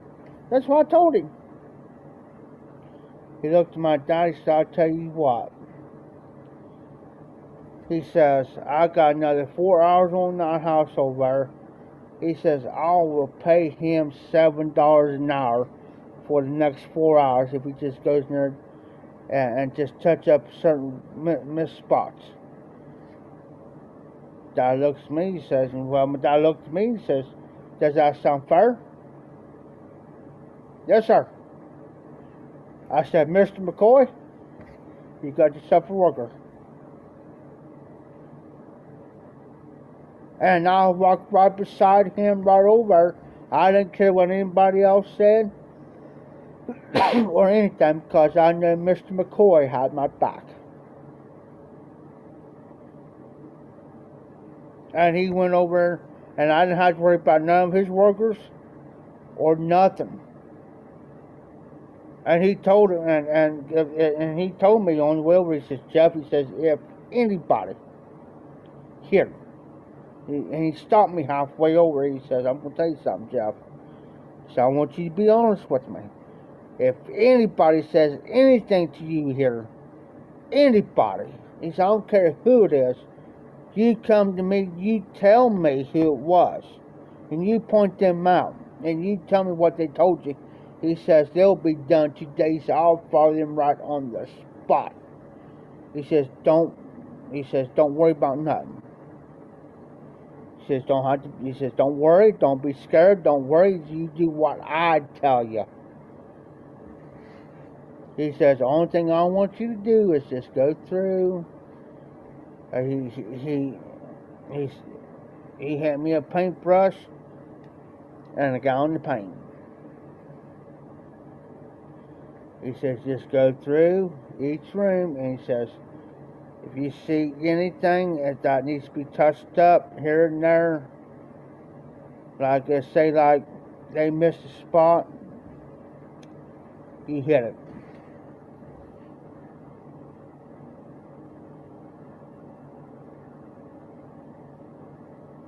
Oh, cool, Patrick. And this one guy, and I won't forget it either. He didn't say nothing to me, but Mr. McCoy heard him kind of cuss, right?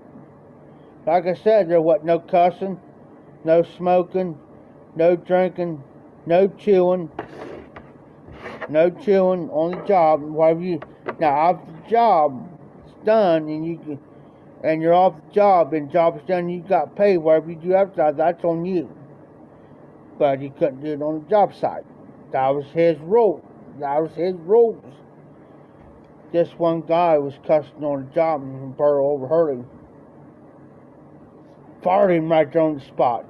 Paid him his money. He says, you're fired. You're done. He said, I told you. And he says, my rule is no cussing on the job. He says, you're done. You're fired. But that's how Burrow also worked it. Paid him his money. Fair and square for the days that he worked, because he got paid every week. But there's some guys got paid by the day. But his main guys got paid by the week, but he may get a couple guys coming here that got paid by the day, like me. He says, you're done. Gave me his money.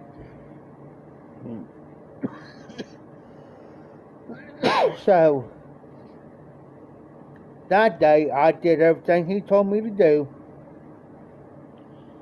So, I got paid, instead of $28, he went through and I showed him what I done. He looked at me, he got me over to the side. He said, Jefferson, I want to talk to you outside. He said, you know what 7 times 4 is? I said, yes, sir, it's 28. He said, I'm going to tell you what, he said, I'm going to pay you $40. $40 a day. I said, no, pay me outright of what I've worked. He said, no, you did exactly what I told you. You did it in a timely manner. You did what I asked you. You was well-mannered, well-respected. No complaints out of any of my guys. So I walked over to the house, man. I had $40 in my back pocket, man. I was like, I had to go get it. So I told Dad what happened. I said, I was going to pay $28. And I said, what I done? And I said, instead of that, he pays me. I said, look, I said, he paid me $40. And I said, besides, I said, he fired the guy. He says, do what? Bird fired the guy today? I said, yeah. I said, what did he do? I said, he was cussed on the job. He said, that's the first thing come on my dad's mouth. He says, I know that's one of Bird McCoy's rules. He don't cuss on the job. And I said, he fired him right there on the spot and paid him. And I said, it was one of his main guys. Fired him on the freaking spot right over here, probably about not even half an hour ago, Dad. Fired him. And I was standing, I said, I heard him. And I said, Mr. McCoy was hot. I mean, he was mad. And I said, Dad, his face about red as eyes. I said, he was mad. His dad says, well, that's where you've always been. When you do a job for somebody like that, you're going to be respectful. And because Mr. McCoy had that reputation. Always had that reputation. And that's where I've always been raised. Is you do a job, now if anybody comes here and works for me, you know, I tell them. Here's my rules. Number 1, respect. It's yes ma'am, no ma'am, yes sir, no sir.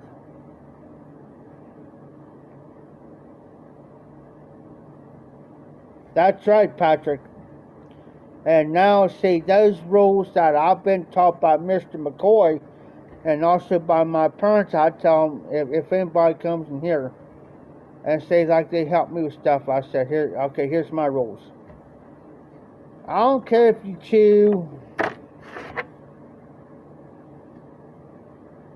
or smoke, whatever. Now, if you're in the building, if you chew. Here. Number 2, I said, if you smoke, now this during the daytime hours. Now, I'm not talking about like right now. It's like you guys see me fire my pipes up.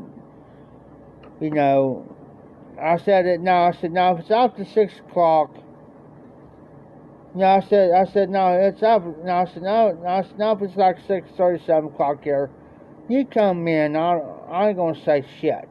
You know what I'm saying? I ain't gonna say crap. But I said during the day, I said no smoking inside the building. Gotta smoke outside. I don't care if you chew. If you chew.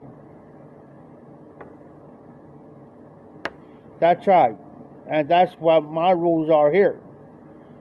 I said, now if you drink, I said, now I don't mind if you drink maybe 1 or 2 beers during the day, but don't get there and get stone cold drunk, or I'm going to have to ask you to go. That's the only thing I said, now if you drink, I said, we do got a refrigerator, but you guys see me go to the refrigerator a lot of times and get a beer. That's where we put the beer. And that's what I told him. I said, now right now I got an extra can sitting over here. This is the empty can. I said, now I tell him, now during the day now, guys, now, get rid of your beer cans. I said, we got a thing, well, I got a tub outside. I got 1 or 2 trash bags this way. Discard them. Because I said, we got people coming here picking the stuff up, or sometimes got people coming in, not all the time. These guys know I drink, they know I chew, they know I smoke pipes. But I will not smoke a pipe around them. And that's why I tell these guys, if I have somebody with me here working, I tell them, please do not smoke inside the building.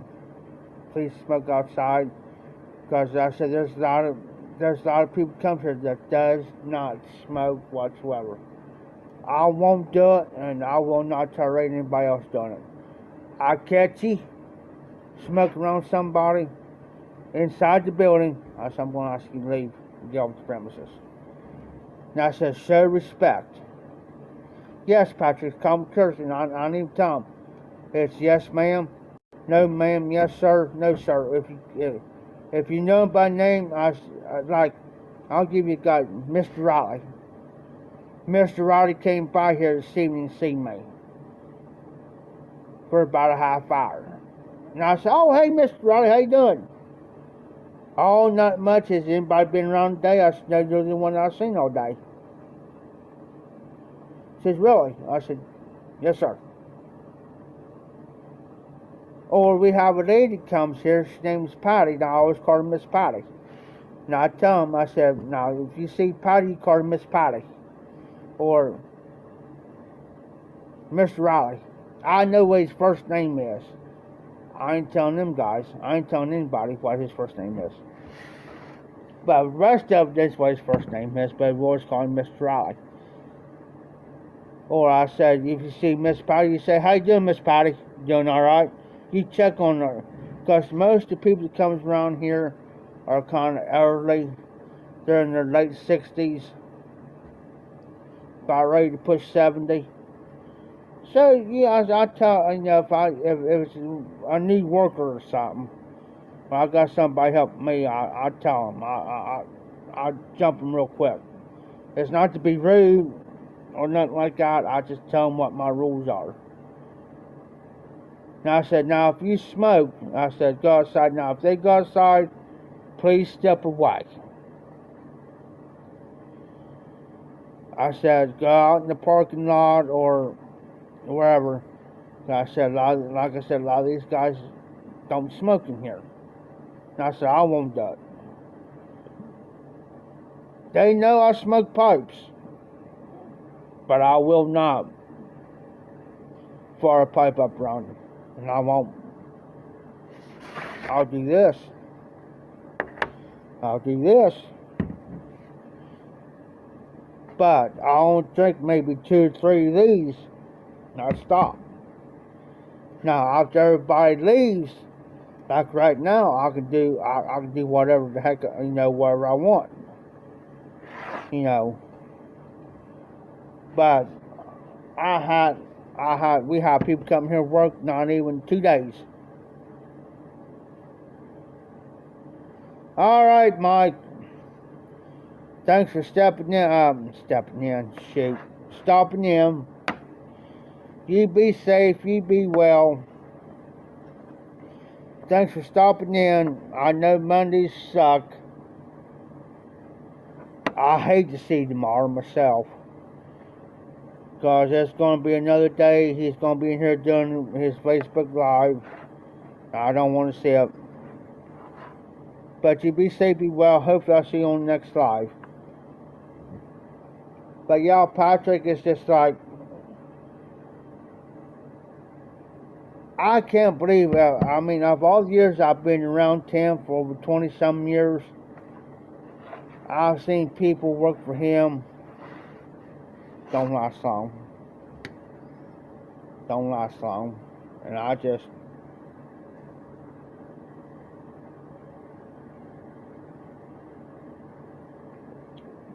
the reason why he likes me swell because number one, because I'm one that's on, because I like joking around and BS, but when it comes down to all reality, of being honest and stuff like that, and tell you how I feel about it. He knows. I just got done a guy thought he was ripped my hind end here about 2 weeks ago. He found out real quick. Real quick. You don't cuss at me, put me down, cuss me out, and then... That's right, Patrick. And see, a guy thought... See, he come out and cussed me because something happened in Vegas. But anyways, I got accused of it, and Tim got accused of it. Well, guess what? When you cussed me out like you did, I told him, I said... If you think you're going to be like that, you're going to call me that, and I basically come out, call me that, don't speak to me. I'm done. Bye. Click. I hung up. He was still on the phone. Click. I meant what I said. He's no longer in my contacts. I got him blocked on my... Because I got a block button on my... It says like you call me... I got this thing where I can block your phone calls. That's what I did to him. I don't play that game. Tim, I said, if you're gonna be like that, don't. I said, don't contact me. Yeah, after he did to me, he contacted Tim, did the same thing to him, and Tim turned around and told him the same thing I told him. I said, great minds thinking like Tim. So I told him the same daggone thing you told him. And then he has enough nerve. Then he had enough nerve to message me through Facebook Messenger and ask me, "Oh, is Tim Murray?" I said, "No, it's not Tim." I said, "No." I said, "I haven't seen Tim all week." Bye. Done told you. I done warned you. Don't, and then me and Tim talked about it, and it's like, I said, Tim, there's a difference between you and me. I said, what's that? I said, you have a heart. Yeah, he said, yeah, so do you. I said, yeah, but I said, here's the difference between you and me. Once you cussed me out like he did, and done what he done, I wiped my hands off. I'm done. I said, now, if he would come to me and talk to me man to man, like we're talking, and have the respect man to man, I would have sat down and took it different.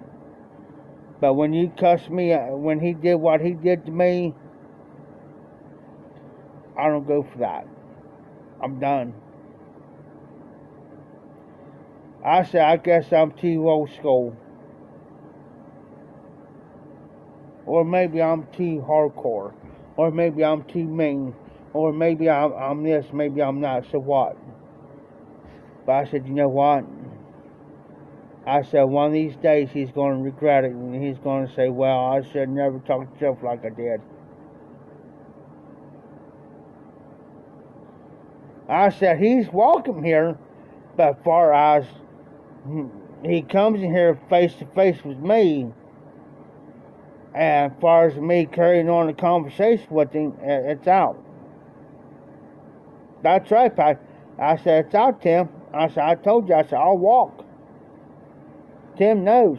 Tim knows I'll walk. I said, he comes here, but I said, I'll be good. I said, I'll be good enough as long as I get my Zawzall, my battery, my chains out of his truck, and after that, I said, he can come. I said, I can't stop him from coming in here unless you tell me otherwise. And I said, if you tell me, say, hey, Scott Bolander's not allowed in this building whatsoever, then I cannot let Scott Bolander in the building. Now, he can be out in the parking lot, but as far as him coming in here, I can't let him in until he tells me that.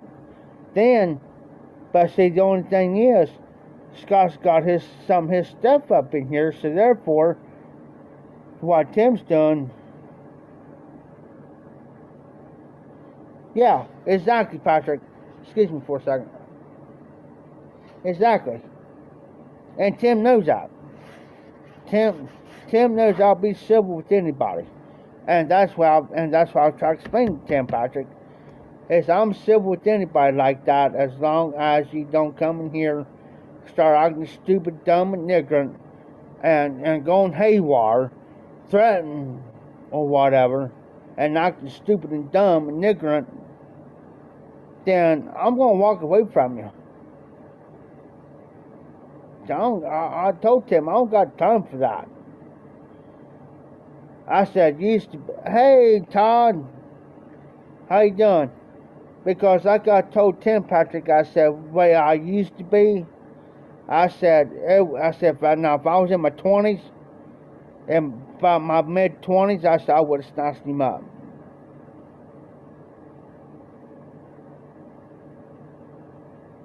I said, if he would have called me and he did that to me, I said, I would have walked right straight to his house, knocked on his door, and him to answer it, for me to snatch him up, snatch him outside, beat him to crap, beat the plump out of him, do what I had to do, then go get his key to his truck, get my stuff out, lock his truck up, walk back into his house, put his key back to where it was, then walk off.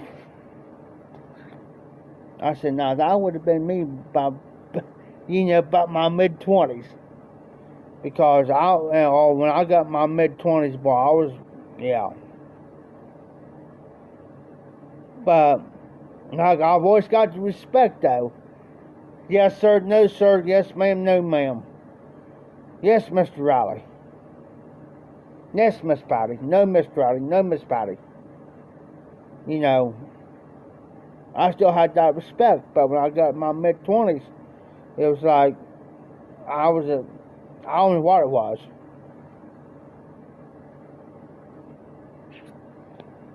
But now it's like, now I'm in my 40s. It's like I'm cool, calm, collective. It's like, yeah, I'm gonna laugh, And the only thing I said was, if you're gonna act like that, best call me what you want to call me, and don't come around me. Well, you blank this and you blank that and blank this, blank that, and all right, whatever. Click. Whoop. It's like, because I will not go down to somebody's level like that, you know what I'm saying? I won't.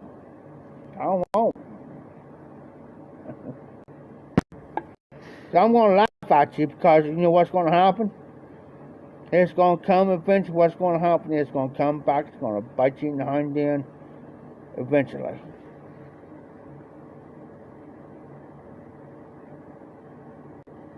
And I'm going to sit back and I'm going to watch it happen.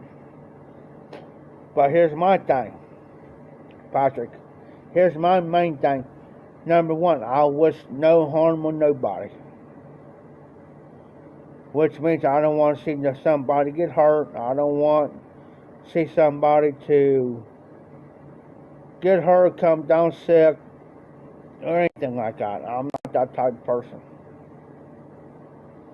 Yes, exactly, Patrick. Number two, I do not. I'll repeat, and I always say it. I repeat, I do not wish death on nobody. No. I don't wish no harm, no death. I don't want to see somebody get hurt. I don't wish nothing on. Now I repeat this again. I wish nothing bad on nobody. I don't. What you do to somebody, you should get it right back to you 10 times worse. You disrespect somebody, you should get it back right 10 times worse.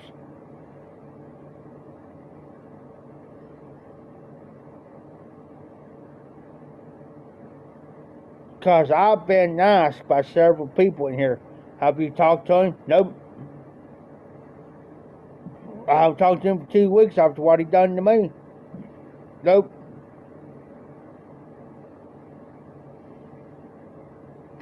Tonight was the first night I heard from him. 2 weeks. And the only thing he asked me was, have you seen his Tim? I said, nope. I haven't seen Tim in over a week. Bye.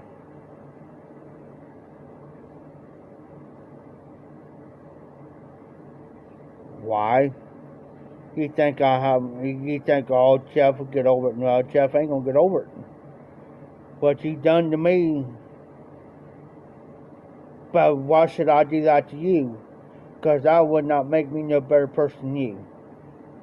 Why should I call you and cuss you out? Or whatever.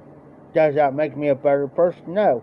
What makes me a better person is me tell you, I'm not going to act like that. You don't need to be around me. Click, I'm going to walk away from you. That's what makes me a better man.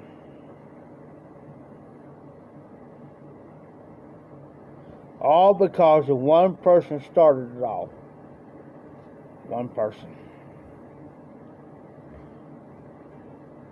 Now, if he shows up here tomorrow, so be it. But I'll tell Tim, I'll show Tim the message. I'll say, now Tim, now if he shows up here, that's fine. But I said, as long as everything's cool. I said, now if he starts his trap in the middle of the, I said, if you're, and Tim's here, and I said, you plan on doing it live, right? He says, yeah. I said, I'm going to tell you, he starts his trap. And he starts, I said, I'm going to tell you right now, I'll walk out that door. And I said, if you see me walk out, he's starting. I said, I'm not going to be in here. I said, but I'm going to tell him, I said, he better bring my stuff in here, what he's got in his truck. If it's not there, I said, I'm going to get him for it. I done forewarned Tim once, but I'd remind him.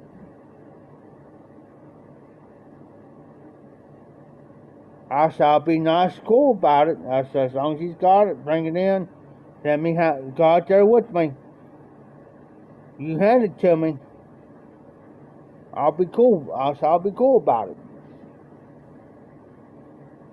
If he does not hand it to me, Tim, I'll still be cool about it. But I said, then I said, if he doesn't do it, I said, what you need to do is tell him, okay, get your stuff here now.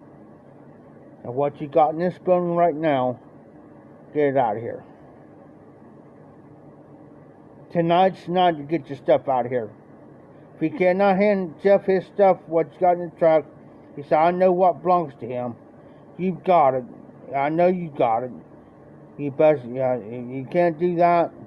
Then get your, he says, and Tim be the type will say, get your stuff, get it. He says, Jeff, you know what's his, right? I said, yeah, I know what's his. He says, start getting it out. Get it out of here. I don't want it in my building. Get it out. And there's nothing he can do about it because Tim's the owner of the building. So if Tim tells me to do it, I gotta do it. No question. And I said, oh, by the way, wait a minute, he's got stuff in the back. I said, I'll start there in the back and I'll start bringing stuff out. What belongs to him. And Scott said, well, I'll help him, and Tim be the type to say, well, no, Scott, no, Jeff's got it. Don't worry about it. And Tim be the type to say, I don't want you back there. He says, the only person I want back there right now is Jeff. He said, he knows where everything's at. He said I could trust him. Let him get it out of here.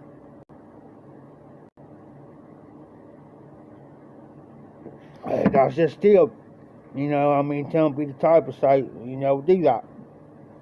I've seen him do it before. Several times. I've done for him in here. He done told one part to get this stuff out. There's another guy in here, he's about ready to tell him, he says, hey man, you gotta get your furniture out of here.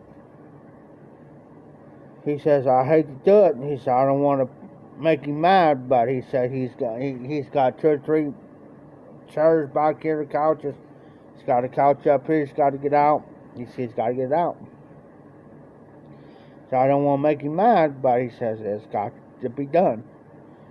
So I want to get this building straightened up and cleaned up, and big part of stuff out of here, so I can do what I got to do.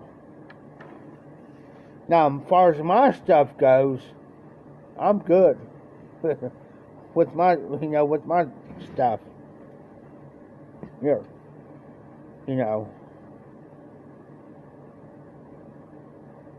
I got a big 40-inch TV up here. I got my PS and stuff up here. I got another TV I'm about to bring.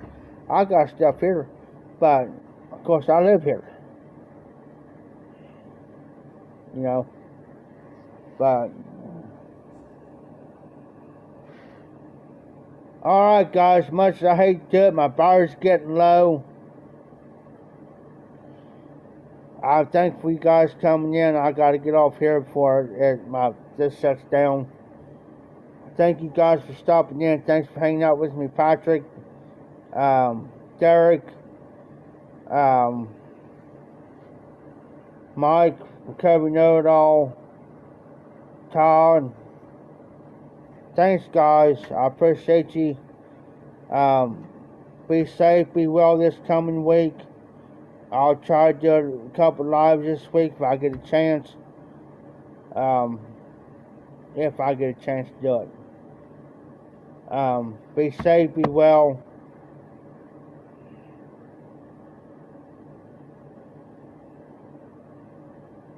Thanks, Patrick. I'll try to do one tomorrow, maybe.